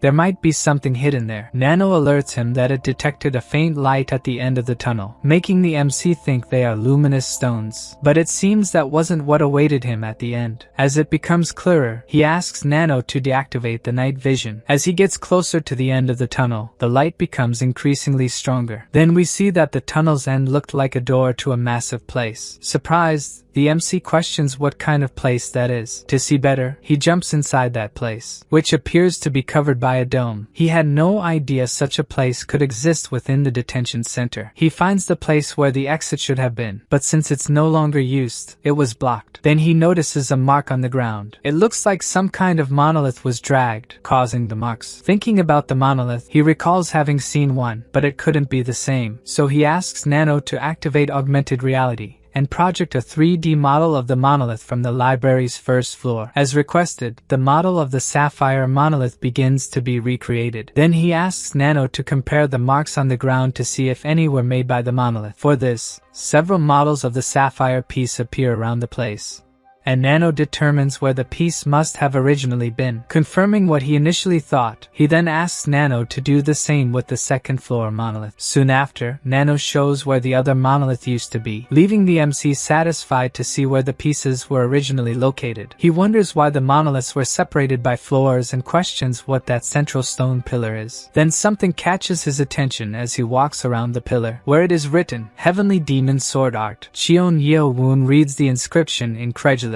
In the cult, the most powerful martial art is the Heavenly Demon God's art, and outsiders consider it one of the top 3 divine arts. But he has no idea what the Heavenly Demon Sword Art is, as he has never heard of it. He had heard that the Lord's most powerful art was the Heavenly Demon Sword. Perhaps this is the name of the sword technique that was on the monolith. The MC asks Nano to compare the writing on the monolith with that on the pillar, and Nano indicates that the two are identical, making the MC recall the library guards saying there were rumors that an ancestor wrote a sword technique on the sapphire. The true name of the absolute sword technique he left behind must be the Heavenly Demon Sword Art, and the holes in the pillar are in the shape of a rising dragon. The MC inquires what the image is trying to convey, wondering if it has something to do with the number of holes. He can only think that there are 24 holes, and the art has a total of 24 movements. But there must be a reason for making the holes in the shape of a rising dragon. Thinking this, an idea occurs to him. Then the MC looks up toward them. The pillar shines with the light coming from the ceiling, burning the protagonist's eyes. Nothing the ancestor left behind is easy to obtain, having hidden his secret with light instead of darkness. To solve this, he asks Nano to adjust the light perception in his eyes, and Nano activates the anti-light vision mode. The MC can hardly believe what he sees. There are small writings on the luminous stones, and he is euphoric that his guess was correct. Then he asks Nano to analyze analyze all the writings on the stones. Nano quickly does so, and the MC asks it to create 3D models of the stones to see them up close. After that, he wants the stones to be organized by their relevance to martial arts. Then Nano surprises him by stating that it found writings and drawings of a breathing technique on 24 stones, which are exactly the ones that formed the shape of the dragon. The MC is ecstatic. This is what the holes in the pillar referred to, and he asks Nano to keep only those 24 stones. As requested, Nano discards the other stones, and we can see a text followed by a drawing of how one of the techniques should be performed. The text says that internal energy must flow through specific blood pressure points while moving in a certain way. The movements are the same as the sword technique on the monolith, which means that he must use the breathing technique while performing the sword technique's movements. The strange thing is that normally breathing techniques require controlling ki while sitting cross-legged for better breathing. Nevertheless, he decides to try it and asks Nano to give him the information about the stones that make up the dragon. As soon as Nano inserts the information into the MC's brain, he tries to breathe while controlling the ki, as the technique suggested. Nano informs him that a powerful energy is flowing through his 14 meridians, and is analyzing and compiling this data. The MC moves quickly, testing the movements of the new technique he discovered. Meanwhile, the instructors guarding the detention entrance are drowsy, having no idea what's happening inside, and the MC continues to test the technique, which appears to be effective and powerful. As soon as he stops sweating, he asks Nano how long he used the technique, and he is surprised when informed that he was in motion for 2 hours. Instead of feeling fatigued, he feels invigorated. It seems his ki flows faster when repeating the movements. Nano explains that his energy circulation has become faster, and the MC thinks about trying to use ki. Soon his aura begins to emanate, encompassing his entire body. It moves powerfully around him, leaving the MC surprised by the speed. With the ki flow faster, he can release it more freely. This is the true breathing technique that cannot be compared. When the sword's movement and the technique are in harmony, he will have what was called the sword art. The ancestral demon was truly divine. Then the MC falls to his knees, asking his ancestor to accept the reverence of his unworthy descendant. 4 days later, the MC's group comments that Cheon Yeo has 4 badges, Cheon Yeo Woon has 2, and Cadet 700 has 2. Besides them, there are 7 cadets, each with 1 badge, making a total of 11 group leaders. They discuss that the only remaining badge is the one held by instructor Ho Jin Chang. Hubang is furious that 3 people hold more than half of the badges, and no one has been able to go against them. Cadet 857 points out that, according to rumors, these cadets have reached the expert level or even higher. Another says that, on the bright side, at least they managed to eliminate the rotten apples. Machio curses that some of his comrades have defected. To Cadet 857, that path was not for them. Hubang recalls that they apologized before leaving, saying they had no other choice, seeing them as opportunists, who left as soon as they heard of their sovereign's punishment. The group falls silent, reflecting on the difficult situation they find themselves in. Seeing how depressed they became, Hubang tries to cheer up his comrades, pointing out that even though they lost 2 men, they still have Baek Ji, who is worth 100. Ko Wong-her agrees that if it weren't for Baek Ji, they and the MC would be in trouble. They are grateful to the cadet for defeating an instructor 4 days ago. Baek Ji feels indebted to the MC, so he wanted to help him, but he is unsure if he will be accepted into the group. But upon hearing from Cadet 857 that if the MC didn't like him, he wouldn't have helped, he feels more at ease. Changing the subject, the group decides to train until dinner, in front of the cafeteria at dinner time. Cadet 857 notices that Baek Ji is not going to the cafeteria. Baek Ji explains that he usually skips lunch and only has dinner, but since he had lunch with the group, he will skip dinner. With this, Cadet 857 says he will also skip dinner because he needs to protect the group leader, even if it's a temporary leader. Baek Ji explains that it's not necessary since he's going to the training center. It's better they enjoy dinner. With this, the cadet ponders the best decision to make. To help, the other cadet says that he and Hubang will go with the leader, leaving Cadet 857 happy that he can have dinner. In this case, No one bothered to ask if the bald guy wanted to go. Anyway, the two follow Baek Ji-ai, who asks if they aren't going to have dinner, but skipping a meal won't kill them. Cadet 999 reinforces that they came because they are concerned about the leader. They can't let him be attacked. In response, Baek Ji-ai just smiles at his comrades and says that they worry too much. When the MC returns, he won't even be able to eat in peace. The group arrives in front of the training center, and Cadet 18 reinforces that he will go alone from now on. Then he is surprised by something. His comrades don't understand why he suddenly becomes apprehensive. Then several other cadets appear, making the duo worried about what will happen. Baek Ji-ai barely turns around, and in the blink of an eye, the trio is completely surrounded by a large group. Cadet 18 whispers that since they are carrying swords, they must have been waiting for them. Then a guy steps forward, leading the group. Ha-il Myung stands at the front with a victorious expression on his face. Baek Ji-ai quickly identifies them. Some of them were members of his old group, and Baek Ji-ai doesn't like this situation at all. Apprehensive, Cadet 999 asks what the group wants with them. Ha-il Myung inquires if he really doesn't know what's going on, and demands that the group leader hand over his badge. But Cadet 18 obviously refuses to do what the other asked. Cadet 108 smugly says that if they don't hand it over, they might get hurt, and starts smiling maliciously. Since they are the MC's lackeys, he won't let the trio go easily, even if they hand over the badge. Being called lackeys makes Cadet 999 furious. On the other hand, Baek Ji-ai is fearful, knowing they don't have enough strength to face 30 advanced cadets. Knowing that Ha-il Myung has strength similar to his own, he tells Oh Jong that he will pass the badge to him and that he must flee with Ho Bang because it's impossible for all of them to escape. But he will do his best to hold off the enemies. But for Oh Jong, they have to escape together. Then Baek Ji-ai reinforces that if they lose the badge, the group will be disbanded again, and everything will be in vain, explaining that even the MC won't be able to take the badge from a senior instructor. Observing the two, Cadet 108 realizes they must be communicating through sound telepathy. To interrupt their conversation, he orders his group to attack them. At this moment, Baek Ji-ai takes his badge, handing it to Hu Bang, who wasn't part of the previous conversation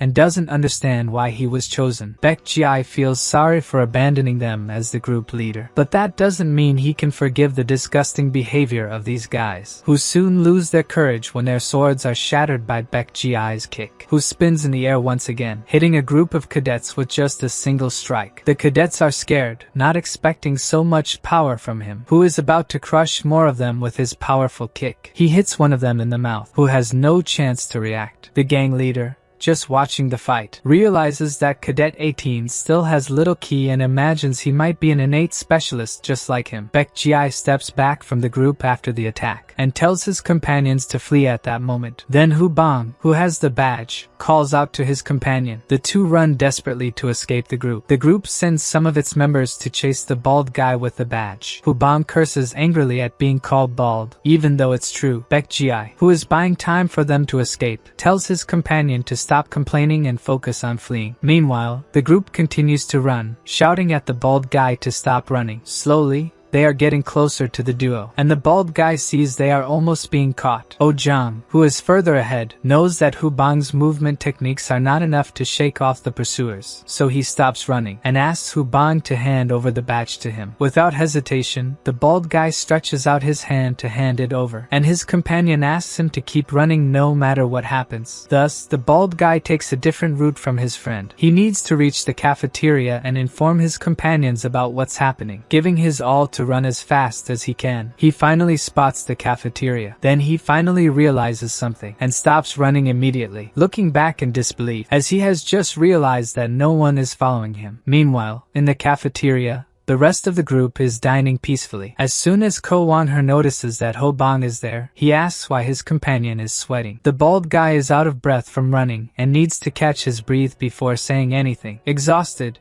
he explains that they need to go to the training center immediately. Cadet 857 stands up, wanting to know what happened, and the bald guy says it was an ambush, and that at that moment, Baek Ji-ai and Oh Jang are fighting. The group is now alarmed, and Cadet 857 is the first to run to help his companions. With just one leap, he covers a great distance, thinking that his fears have become reality as he runs. Then he jumps onto a rooftop, managing to see his companions surrounded by a large group. He descends, shouting Baek Ji-ai's name in concern, but soon is shocked, asking what happened upon seeing Baek Ji-ai standing and Oh Jang on the ground. From the condition, it's clear that he has been knocked out, and he fills with rage. Upon seeing who must have planned the ambush, he asks how that cadet dared to do this. The bald guy also looks at the guy in shock, recognizing him. The four stand before the one who orchestrated all this, and Cheon Yeo-chan says that it seems there is an infestation of pests in that place. Annoyed, Cadet 857 asks who he is calling insects. How could Cheon Yeo-chan have the nerve to say that after conspiring and ambushing them? Then, a hand is placed on his shoulder. Baek Ji-ai asks his comrade to calm down, explaining that it wasn't Cheon Yeo-chan who attacked them. With a look of disdain, the cadet says that now they owe him one, and since they've lost the badge, they have no more chances. Baek Ji-ai seriously states that he won't change his mind, but the other asks him to think about his offer, because he will have plenty of time to do so. Cadet 857 collapses to the ground as they are left behind by the other group. He asks how Baek Ji-ai's wound is, and his comrade says it's not serious, but he's frustrated that they lost the badge and apologizes. In tears, Hobong holds the hand of his friend Oh Jang, who endured until the end to protect the badge, cursing the heavens for what happened to his comrade. Seriously, Ko Won-her asks Cadet 18 what happened, and Baek Ji-ai shows anger just at the memory. We return to Oh Jang running, being chased by the group. Suddenly, he trips and falls, rolling down a staircase. Despite being down, he refused to hand over the badge to the enemies, who captured him and used him as a punching bag. Meanwhile,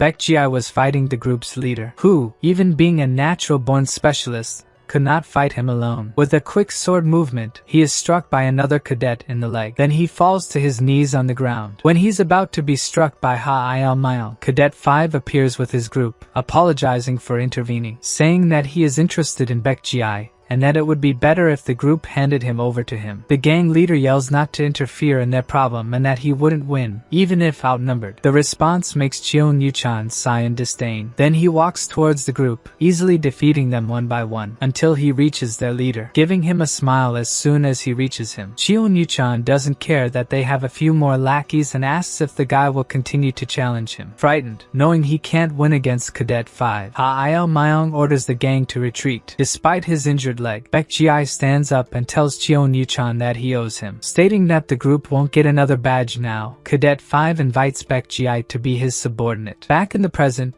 Cadet 18 explains that he refused the offer, and at that moment, his comrades arrived. Cadet 857 inquires if Cheon Yeo-chan's interest in his comrade is due to the heir's battle. Frustrated, Baek Ji-ai says it doesn't matter because now they are out of options. At that moment, another comrade suggests that they gather more cadets to take revenge, but Cadet 857 reminds them that gathering people just for that would be against their leaders. This disheartens the comrade, who without a better idea, doesn't know what to do. Baek Ji-ai inquires about what they can do now, and according to Ko Won-her, they have no other option. If he's talking about getting the senior instructor's badge, Baek Ji-ai explains that it will be impossible. Cadet 857 knows his comrade has a point in saying this, having fought against him, but at that moment, they need to believe in their sovereign. But Baek Ji-ai wonders if believing in the leader is really the only option they have. Changing the subject, Hubang informs them that he will take Oh Jang to the infirmary, and another colleague rushes to help him. Before leaving, he affirms that, as Cadet 857 said, he trusts their sovereign and believes in him more than anyone else. But he doesn't think it's fair to depend solely on him. As servants, they should do something for themselves. If they have no other option until he returns the next day, they should at least gather more cadets. This makes Cadet 857 look frightening. Scared of him, the bald one apologizes,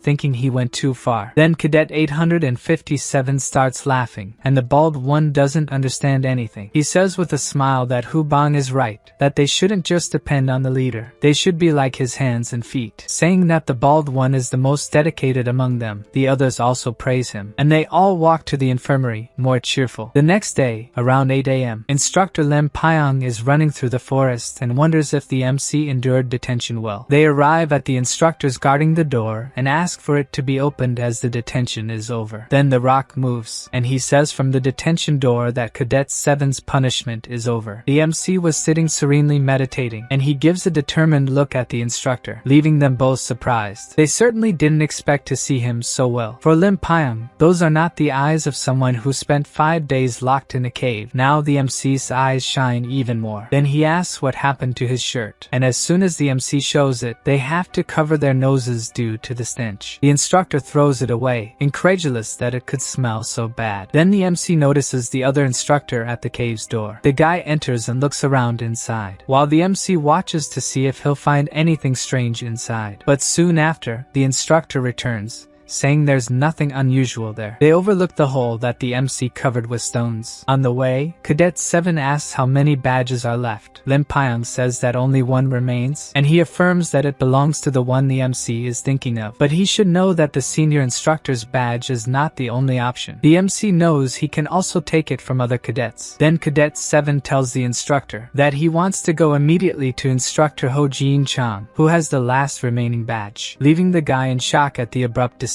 The MC should take a bath first since he's stinking like a skunk. Returning to the conversation, the other instructor asks if the MC has gone mad, thinking the decision is rash and out of his league. Lim Pyong also agrees that the MC shouldn't do this out of desperation. After a moment of silence, the MC thanks them for their advice and says if the fight is too difficult, he will give up, but he at least wants the chance to fight. This makes the instructor think that Cadet 7 hasn't learned anything from the punishment. The other instructor points out that perhaps the senior instructor won't have the mercy to stop the fight if necessary. But seeing the MC's conviction, Lim Pyong has no choice. He asks the cadet to avoid getting hurt or else he won't stand a chance. Then the MC thanks him, promising to take his words into consideration. Elsewhere, a cadet can't believe he's being recruited to be the MC's servant. He tells the bald guy who invited him to get lost, thinking it's crazy. The poor bald guy, who was shoved away, stands there alone, feeling sorry for himself. This was the 4th rejection he received. Even though he's disheartened,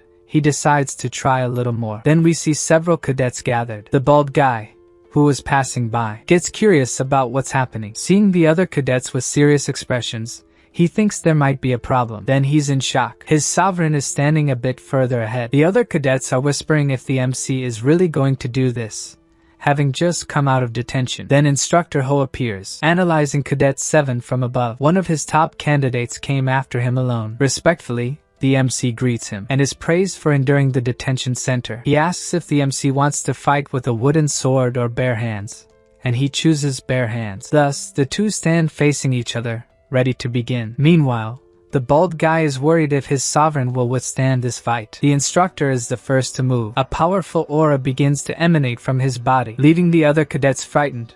They are sure the MC will lose. Cadet 7 thinks he lost a lot with the punishment. If he wants to gain the cadet's support, he needs to do this. In a fighting stance, the instructor says the MC can strike first. He says he's eager to learn from the elder, thinking that in the cult, power is everything. Then the two stare at each other. After taking a deep breath, the MC charges to make the first attack, surprising the instructor with his speed. However, the older man thinks he has already fully analyzed his blade skills. The MC doesn't back down from the attack, catching Ho by surprise by moving as fast as him and still managing to prevent the attack from being effective. Ho is incredulous that the cadet used a sword technique instead of a blade one. Then several other attacks follow, with the MC and the instructor evenly matched in their attacks. Ho is excited that the MC can counter the 5th sword movement. The MC also thinks the fight is going well. The instructor says that since he knows techniques at this level, then he shouldn't mind if he raises the level. The MC is caught off guard, with Ho using the 7 demon swords, the 4 techniques unleashed simultaneously. The cadets are all shocked by the demon sword of a martial master. The MC, on the other hand, remains serious, using the celestial demonic sword art. The cadets hardly know what move that was, which is fast and powerful enough not to lose in power against the instructor. Ho practically panics, seeing the sword technique the MC uses. He knows he can't block it, and needs to use his defensive ki. But before that, he's hit by the blow, being thrown into the air, as he's pierced by the MC's speed. In the audience, the cadets are speechless, and the MC remains serious. Then the instructor lands, recovered from the blow. Cadet 7 is satisfied. The 7 demon sword technique and the destructive sword are indeed similar. On the other hand, his opponent doesn't seem pleased at all. Immediately, the MC notices something has changed in the instructor. Ho's fighting spirit hasn't diminished. That fight was not over yet. It's a good thing the instructor used the 10-star key to withstand the blow. If they were using real swords, he would have died. Although he didn't use his special techniques, he also didn't go easy on the MC. In his thoughts, Ho praises the cadet, as he was able to make him fight with all he had. The MC is shocked by what the instructor just did. He expelled ki from his body. This time, Ho Jincheng seems even more threatening. Cheon Yeo Woon had heard that masters could expel foreign ki from their bodies. The master, excited in a frightening way, proposes they have some fun. Then he feels something that seems to intimidate him, and he just keeps staring at his opponent. Then his powerful aura starts to dissipate, leaving the MC confused, as the instructor is lowering his fighting spirit. And indeed, the man does nothing, just remains silent, until he says he's impressed with the MC.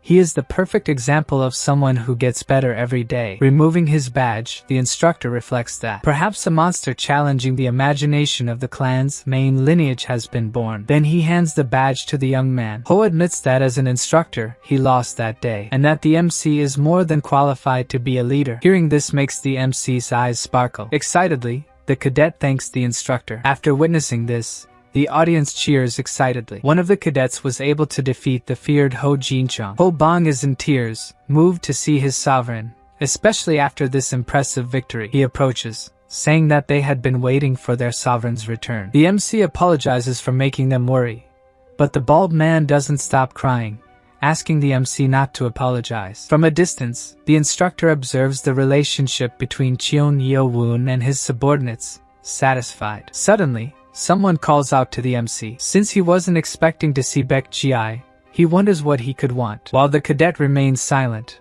looking shy, the MC wonders if he came to say something important. Then Baek Ji kneels, leaving the MC completely puzzled. Both he and the bald man look at Cadet 18, confused by this behavior. Finally, the MC suspiciously asks why the guy is kneeling out of the blue, saying it's weird. Baek Ji, who seems even more nervous, mumbles a few words that no one understands, until he shouts, still very embarrassed, that he wants to express his gratitude. Shouting, he declares that he was saved from the poison clan by Cheon Yeo Woon. This generates comments from the cadets watching the scene, while the MC still doesn't know how to react to this. Cadet 18 continues, saying he was moved to see that the MC was sent to detention after saving him. The MC, embarrassed by the situation, can't stop thinking about why Baek Ji is talking like that. The whispers from the other cadets continue, discussing that the MC did something like this for Cadet 18. At the height of his embarrassment, Baek Ji swears to dedicate his life to serving Cheon Yeo Woon as his loyal servant. Only now does the MC understand that this was part of the cadets' plan, which worked,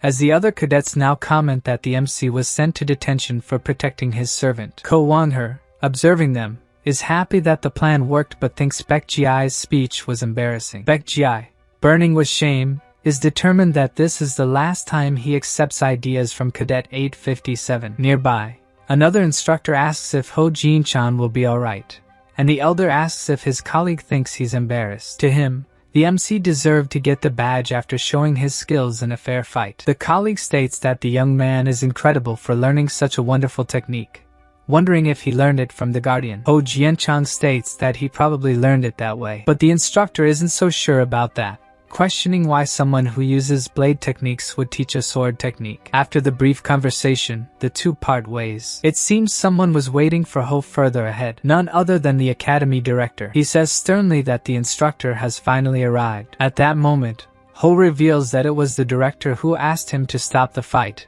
as he had lost control through sound telepathy. According to Lee Wamyang, anyone would have reacted the same way when facing a technique like that. The instructor recounts that, when he was young, he fought hundreds of battles against both forces of justice and evil, many times alongside the Lord. While the director just observes the instructor in silence, Ho reveals that the director personally assisted the Lord as a guardian, knowing much more than he does. The technique the MC used was identical to the Lord's demonic celestial technique.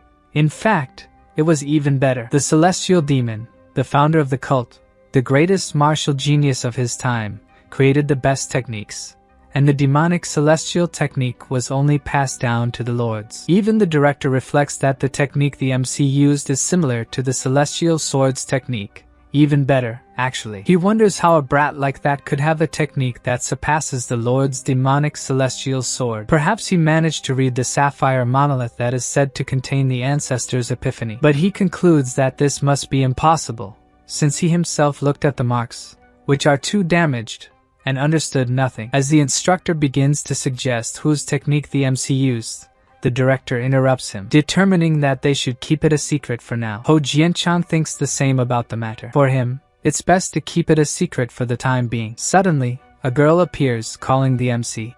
Young master, she says she was moved after hearing about the sacrifice he made for his subordinate. Cadet 220, Ho Sanghua of the Destructive Axe clan, heard that the MC was recruiting and offers to serve him for life. It seems that Cadet 857 liked her, as he even blushes. Even Baekji notices his colleague turning red. Soon after, another young man asks the MC to accept him, saying that his martial arts aren't the best and swearing eternal loyalty to the MC on his knees. Cheon Yeo Woon says that anyone can improve their martial arts.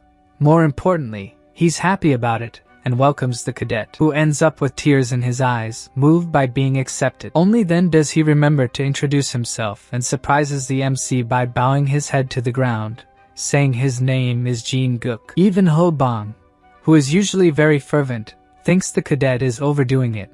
But for Baekji and Cadet 857, the newbie is just like the bald man. Anyway, Ko Won-her thought they could get more allies with the plan, but it might just be a matter of time now. The MC asks where his other subordinates are, but Cadet 857 thinks they should discuss this somewhere else. After they go to the forest, the MC learns about what happened in his absence, discovering that he lost 2 subordinates during that time. The MC thanks Zhao Wu Min and Ma Chiu for trying to persuade other cadets to join them. Finally, he asks where Oh Zhang is. At this moment, his subordinates become tense before telling him what happened. Worried, the MC insists on knowing what happened. Then he is informed of the whole story up to Oh Zhang ending up in the infirmary. Thinking that Ha Il Myong remains audacious, Baekji realizes that in this short time, his sovereign has changed, better controlling his anger. He probably won't be so reckless anymore. With the group now complete, Cadet 857 asks the sovereign what he would like to do from there. Meanwhile, the MC thinks he can't complain about Cadet 108's actions since the academy wanted them to fight for the badges. None of his subordinates seem willing to forgive Ha Il Myong, so the MC proposes to them that it's time to settle their debts with the cadet. This makes Cadet 18 apprehensive. Has his sovereign really changed? Elsewhere in the academy, a cadet is telling someone that, as requested, they annoyed Ha Il Myong by taking Baekji's badge. Cheon Yuchan doesn't seem very interested in the guy, saying it looked like someone else was leading the group. And indeed, the leader was Wu Pyonghak, who was hospitalized. But more importantly, before he could finish speaking, Yuchan inquires if the cadet really thought he would break a promise. Then he shows 2 badges, but says the guy didn't fulfill everything he promised, leaving him irritated and surprised by the statement. According to Yuchan, the agreement was that the cadet would help him conquer Baekji, but that didn't happen. Nervously, the cadet asks what Yuchan wants him to do. He says he doesn't need anything grandiose, just that Baekji experiences even worse despair than before, stating that it's necessary to go through bad things to appreciate the good.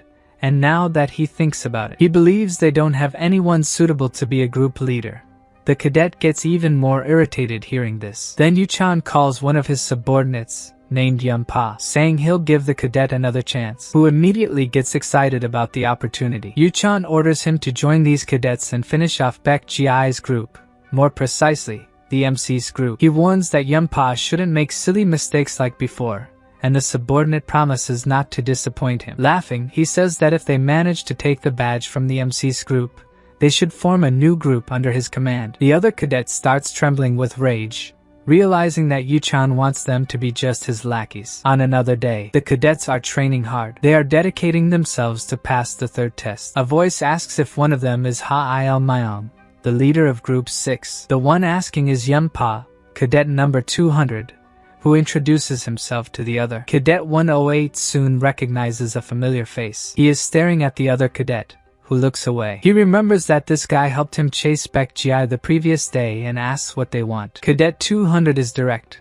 saying he needs his help to get a badge and pass the 3rd test. Since Ha Il Myong sees no benefit in this, he tells the guy to leave. Then, to get his attention, Cadet 200 says he is after Cheon Yeo Woon's group. This makes Cadet 108 stop immediately to better understand the conversation. Yunpa, smiling, says he owes this to the MC because he had to go through a lot thanks to him. He states that if they get the badge, the MC's group will be disbanded, and no one will want to follow someone who has lost the group twice. Moreover, the chances of the MC failing the third test and being disqualified would increase. Hearing this, Ha-il Myung reflects on whether he has any choice but to cooperate with him. He then decides to work with Cadet 200, who thanks him for making a wise decision, and Ha-il Myung wants to know when they will attack. Confident, Yunpa says they will attack immediately. This makes the other smile darkly. He likes the style of the new companion. In a part of the forest, the MC's group is discussing something. Suddenly, someone calls them miserable rats,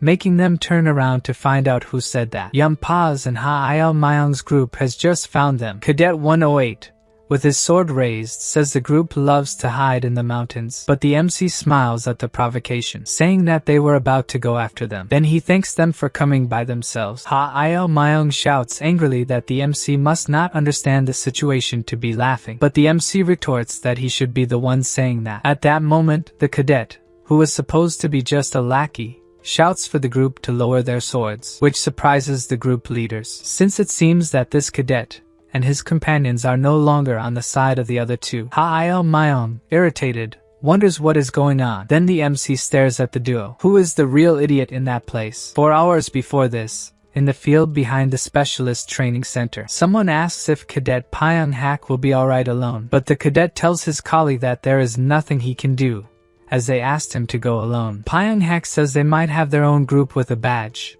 but the colleague says that one badge won't be enough for 20 people and will lead to fights. Still, he insists it will be worse if they don't have a badge. Moreover, they cannot be afraid to get their hands dirty if they want to stay in the academy. They can't give up just because they are weak. The cadet remains apprehensive about using their former leader as a bargaining chip. Pyong-hak says the colleague shouldn't worry about the group and promises to give him a position if he becomes the leader. Suddenly, someone appears in front of them, leaving Pyong-hak stunned. He has no idea where the MC came from, but Cheon Yeo Woon calmly asks why the surprise. The MC didn't come alone. The whole group appears next to him to further shock the other cadet. Baek Ji also appears, asking if the guy made a deal using him. They are all shocked that Cadet 18 has shown up there. Then Pyong-hak asks if the group came for revenge for the previous day. Immediately, Ko Won-hee roars if the guy really thought they wouldn't take revenge after being ambushed by those rats. Behind Pyong-hak, the cadets comment that it will be dangerous to fight against the MC and Baek Ji.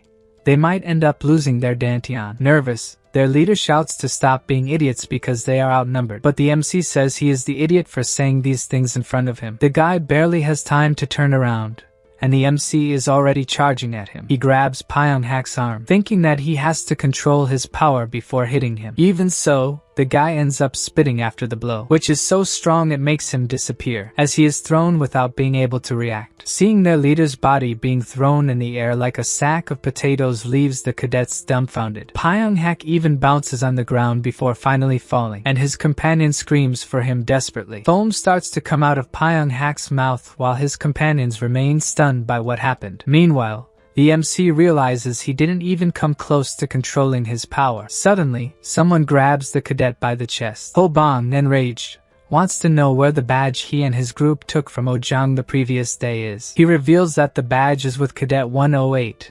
Ha-il Myung. Cadet 857 was already expecting this, but the MC doesn't believe that the ambitious one would leave the badge with these guys. The bald guy, angry at the response he got, punches the other cadet furiously. Then Baek Ji grabs his arm to stop him. Ho Bong turns around angrily, asking if he is sentimental now that the guys are from his old group. Ignoring him, Cadet 18 inquires about what they meant before with making a deal in his name. Thus, the cadet explains that Cheon Yuchan told them to put Baek Ji in check by attacking and stealing the badge. The mention of Yuchan's name catches the MC's attention. Cadet 18 seems frustrated, thinking he had nothing more to do with Yuchan, and yet everything that happened was part of his plan. He then seriously asks if they would get a badge for what they did and, receiving a positive answer, says they are all a bunch of trash. More angry with them than Baek Ji, the bald guy curses the cadet while hitting him again. He throws the guy to the ground, shouting that he will do to him what they did to Oh Jang. The cadet doesn't even resist,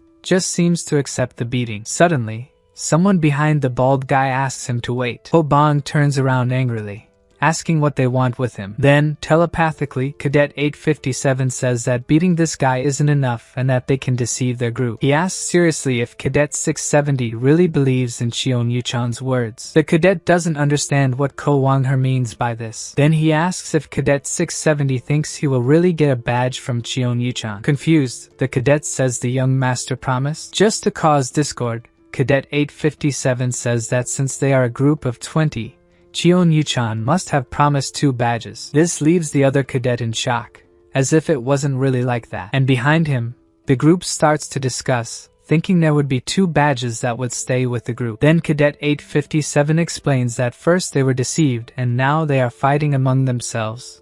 But the other doesn't understand how they were deceived. He reveals that Cheon Yeo-chan knew about the problems with the number of group members and that if they fight among themselves, they will do what he wants. Meanwhile, the group continues to argue, thinking they were just pawns in a game. Seeing their reaction, Cadet 857 can't help but smile. He says that if they are really angry, they should go after revenge. This brings us back to the moment when Cadet 670 turns against the leaders of his group, who find themselves surrounded. Yun-pa asks what the meaning of this is. Cadet 670 says they must think they are a bunch of idiots if they thought they could use a badge as collateral. Looking at the MC from the corner of his eye, Yun-pa says they must have been convinced by someone. Even knowing the cadet is referring to him, the MC says nothing. The bald guy shouts that they couldn't even get the instructor's badge due to lack of skill.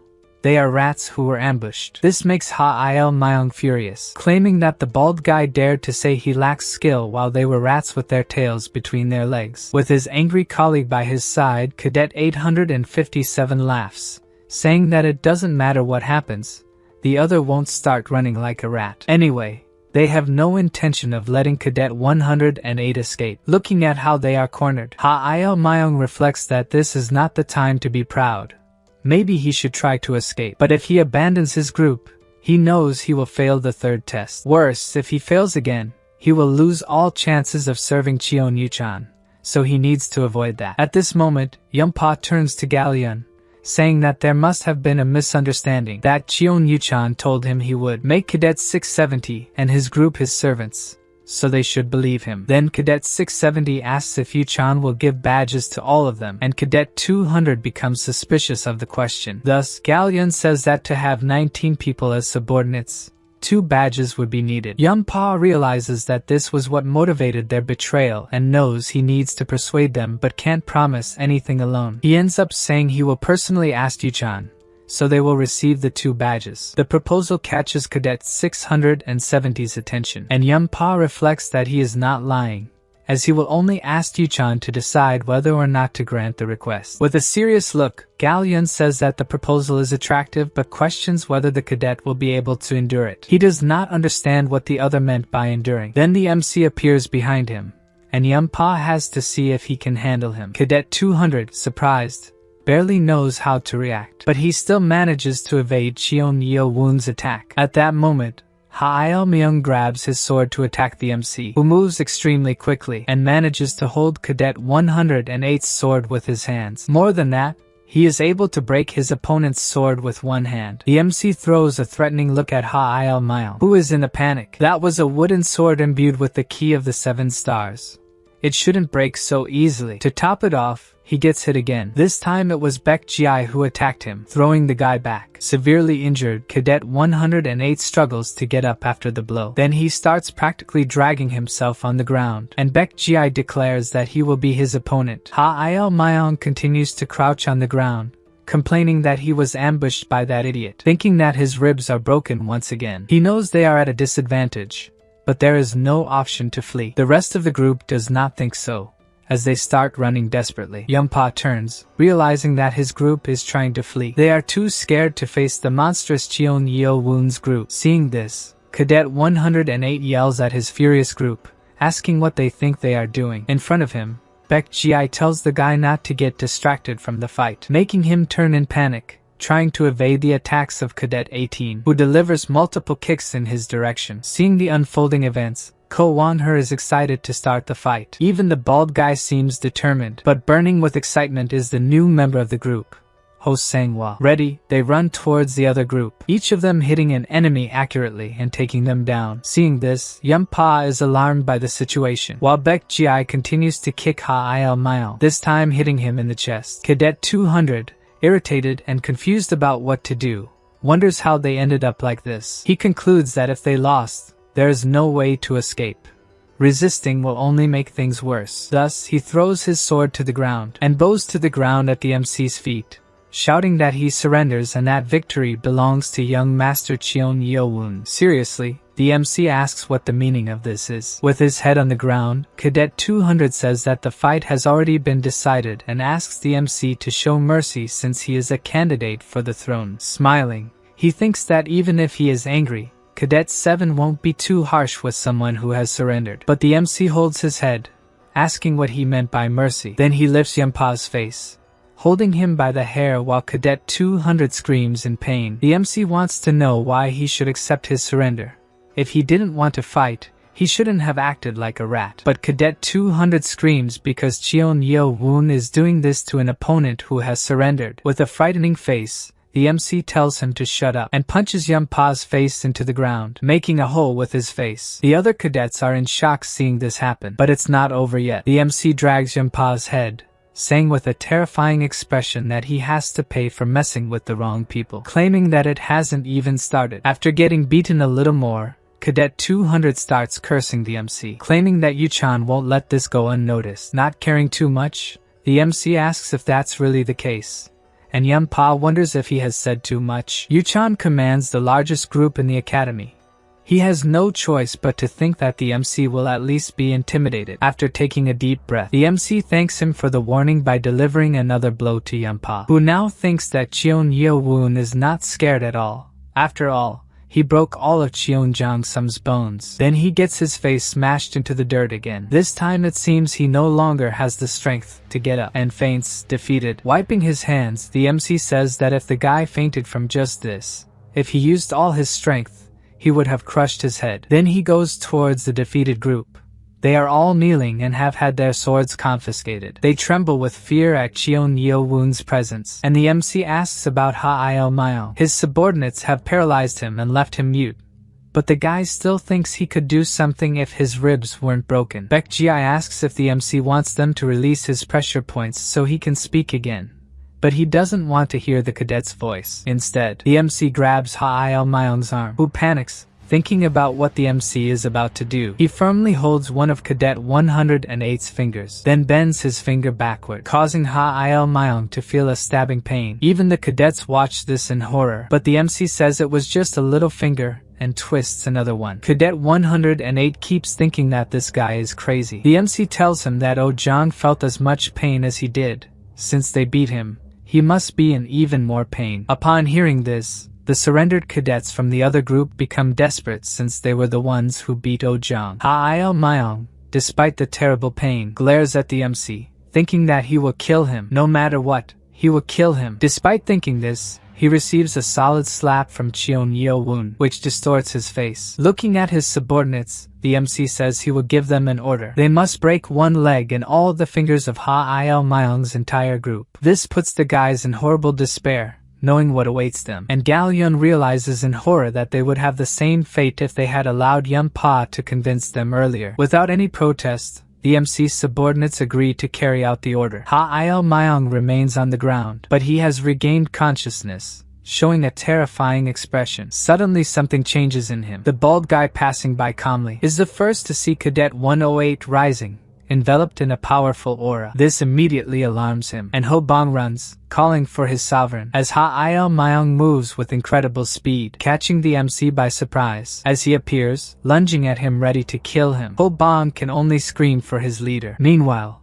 elsewhere in the academy, a group is training for the third test. It is Cheon Yu-chan's group, who notice something strange. Even though they are practicing the 7 demonic swords as in the secret book, something doesn't seem right. Despite all of them being advanced martial artists, they are still unable to recreate the special synergy of the technique. So he tells them to take a break, as he will read the secret book a bit more. Flipping through the book, he he calls for Woo-gum Pil, wanting to know what the cadet thinks as an observer, if they performed the formation correctly. The cadet ponders a bit before saying something, but Yu-chan smiles, saying he shouldn't worry and just say what he thinks. Thus, the cadet says it seemed like they were all performing the same technique at the same time.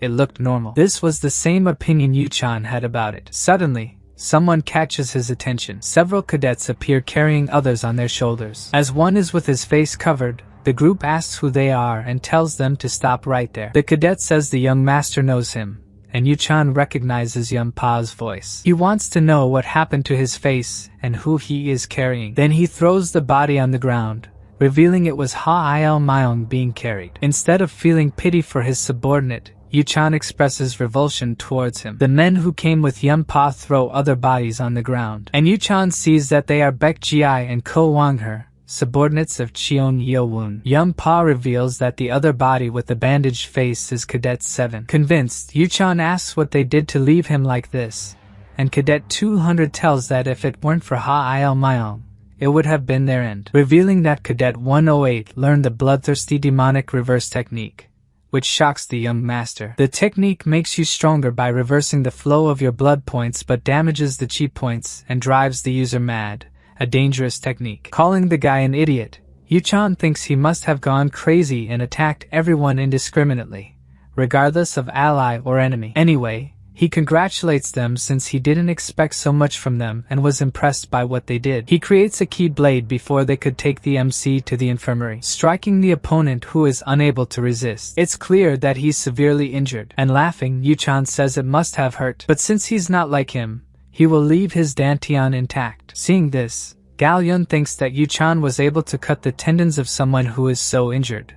The guy has no mercy. Then he pulls off the fallen opponent's face bandages, asking if he isn't grateful with a smug smile. But his expression changes immediately, for the one before him was actually Yunpa, so he turns around angrily. And as soon as he does, he's surprised because he was about to be attacked. With no time to dodge, he's hit by a punch right in the middle of his face, thrown backward by the power of the blow. Woo-gum Pil shouts furiously, wanting to know what the idiot Yunpa is doing. At this moment, a closed fist appears, delivering a powerful blow to the cadet who didn't anticipate this. Despite being thrown back, the guy endures the hit, delivered by none other than Ko Wang-her. The cadet is frustrated. He had just seen the body of Cadet 857 thrown on the ground. Then Ko Wang-her tells his companions to get up, and Baek Ji-ai and the others stand up. Irritated, O.G. Lan curses the group that just tricked them all. Looking in the direction where his master was thrown, he wonders if Cheon Yu-chan has been knocked out. At this moment, Woo-gum Pil realizes there might be something wrong with Group 12, since they were the ones who brought these guys. And indeed, Cadet 670 is pointing his sword at them. Frustrated, Jin Yu calls him a snake, asking how he could dare to betray his master. The man behind the mask, smiling, says he didn't believe they had so much faith in Yunpa. As he removes it, he says that maybe they didn't even need to do this, leaving Yu-chan's group in shock at the face they just saw. And Woo-gum Pil curses him, furious that they didn't notice the ruse. For the one behind the disguise was Cheon Yeo Woon, returning to Ha-il Myung's enraged attack. Baek Ji-ai, noticing that he's heading towards his sovereign, kicks Cadet 108 in the face. Even so, driven mad by the bloody demonic reverse technique, he holds off the attack, leaving Baek Ji-ai anxious. Then he headbutts the opponent back, who realizes there must be something wrong since his ki has increased so much. Cadet 108 goes after the MC, who shows no surprise at seeing him awake, and holds him by the arm. As Ha-il Myung turns to face Cheon Yeo Woon, he can see a smile on the MC's face. Suddenly, all the cadets are in shock. Somehow, Cadet 108 seems to be upside down, and indeed, the MC is holding him up by the arm, then throws him swiftly, making Ha-il Myung slam his back hard into the ground, but without letting go. The guy screams in pain as he's hit again. Then the MC jumps high above his body and starts coming down with force. The impact is so strong that it reverberates through the forest, sinking the head of Cadet 108 into the ground. The MC reflects that he must not be dead, as his body has become more resistant due to the demonic blood. The MC's subordinates appear, and Ko Wang-her says that Cadet 108 using a ban technique will result in his expulsion. When the MC asks about the rest of the group, they show that they have taken care of them, and all that remains is to take them to the infirmary. Hobong starts talking about avenging Oh-jang but is interrupted by Cadet 857, saying they still lack power to fight against the real culprits. Another cadet points out that they need not only numbers but at least 2 more innate experts like Baek Jai. Then Ho Sang-hwa asks if she and Ko Won-her couldn't take on an innate expert together. Gal Yun also joins the conversation, saying that if needed, they can help. They thank them, but even with their help, it would still be dangerous. They should just take them to the infirmary for now. The MC smiles as they continue discussing what to do, until he seriously says that they should prepare to attack Cheon Yeo now. Cautious, Cadet 857 asks if the Sovereign has thought of a plan. Determined, it's clear that their leader has thought of something. Returning to the present, Yeo-chan's allies are frustrated. They were sure they heard Yunpa's voice. Then the MC's voice starts to change to his normal tone. He had used Nano to alter his voice. Behind them, the MC's group comments, amused, about how easy it was to deceive them. Jin Yu is extremely furious, questioning how they dared to use such a trick. Woo Gun Pil tries to stop his companion from attacking recklessly, but it's in vain. Jin Yu, furious, approaches to attack the MC, who easily dodges each of his attacks. Woo Gun Pil knows that his companion has no chance at all. Only now he realizes that his attacks were easily blocked. As if it were nothing, the MC takes the badge from Jin Yu's chest, triumphantly saying that he will keep it. This makes the cadet even more uncontrolled, full of rage. But it doesn't matter. He takes a powerful punch from the MC to the chest, and can't even react to the attack, being thrown backward. At least the cadet doesn't fall upon receiving the blow from Cheon Yeo Woon, and the MC thinks that this is due to the fact that he is an innate expert, and runs to hit him again. Suddenly, Nano warns him that a powerful energy is forming behind him. The MC turns apprehensively to see what's coming, then shouts for everyone to get down. As his subordinates do so, a key blade comes toward them. They can barely believe what just passed by them. While their sovereign tries to block the attack, the blades pass around him, tearing up the ground with their tremendous force. The cadets are astonished by the strength of the key attacks. Then from the midst of a dust cloud, a silhouette appears, saying it was a shame. The MC immediately notices it was Cheon Yeo, who appears amidst the dust with a key sword, saying he wanted to repay for Cheon Yeo Woon's surprise attack. Mockingly, the MC says that he finally woke up after all this time. He didn't want Yeo to use the surprise attack as an excuse for losing, leaving the other irritated, questioning if the MC was waiting for him. Yeo reflects that the MC was a weakling when he met him at the training center. He was able to evolve quickly, thinking that he should have cut off his arm a long time ago, and will do so before the MC gets stronger than him. His subordinates realize that for their young master to be so serious, he considers Cheon Yeo Woon a worthy opponent, while the MC's subordinates know that if their sovereign loses here, it will be the end of their group. Cheon Yeo, who was facing the MC, disappears in the blink of an eye. Cheon Yeo Woon realizes that his opponent is coming toward him, using the technique of the demonic phantom blade, about to tear him apart with his key blade. Guys, the video is over. I just wanted to ask for your attention real quick. For those who aren't subscribed, please subscribe and leave a like, it helps a lot. 87% of the audience isn't subscribed, so if you want to help, please subscribe.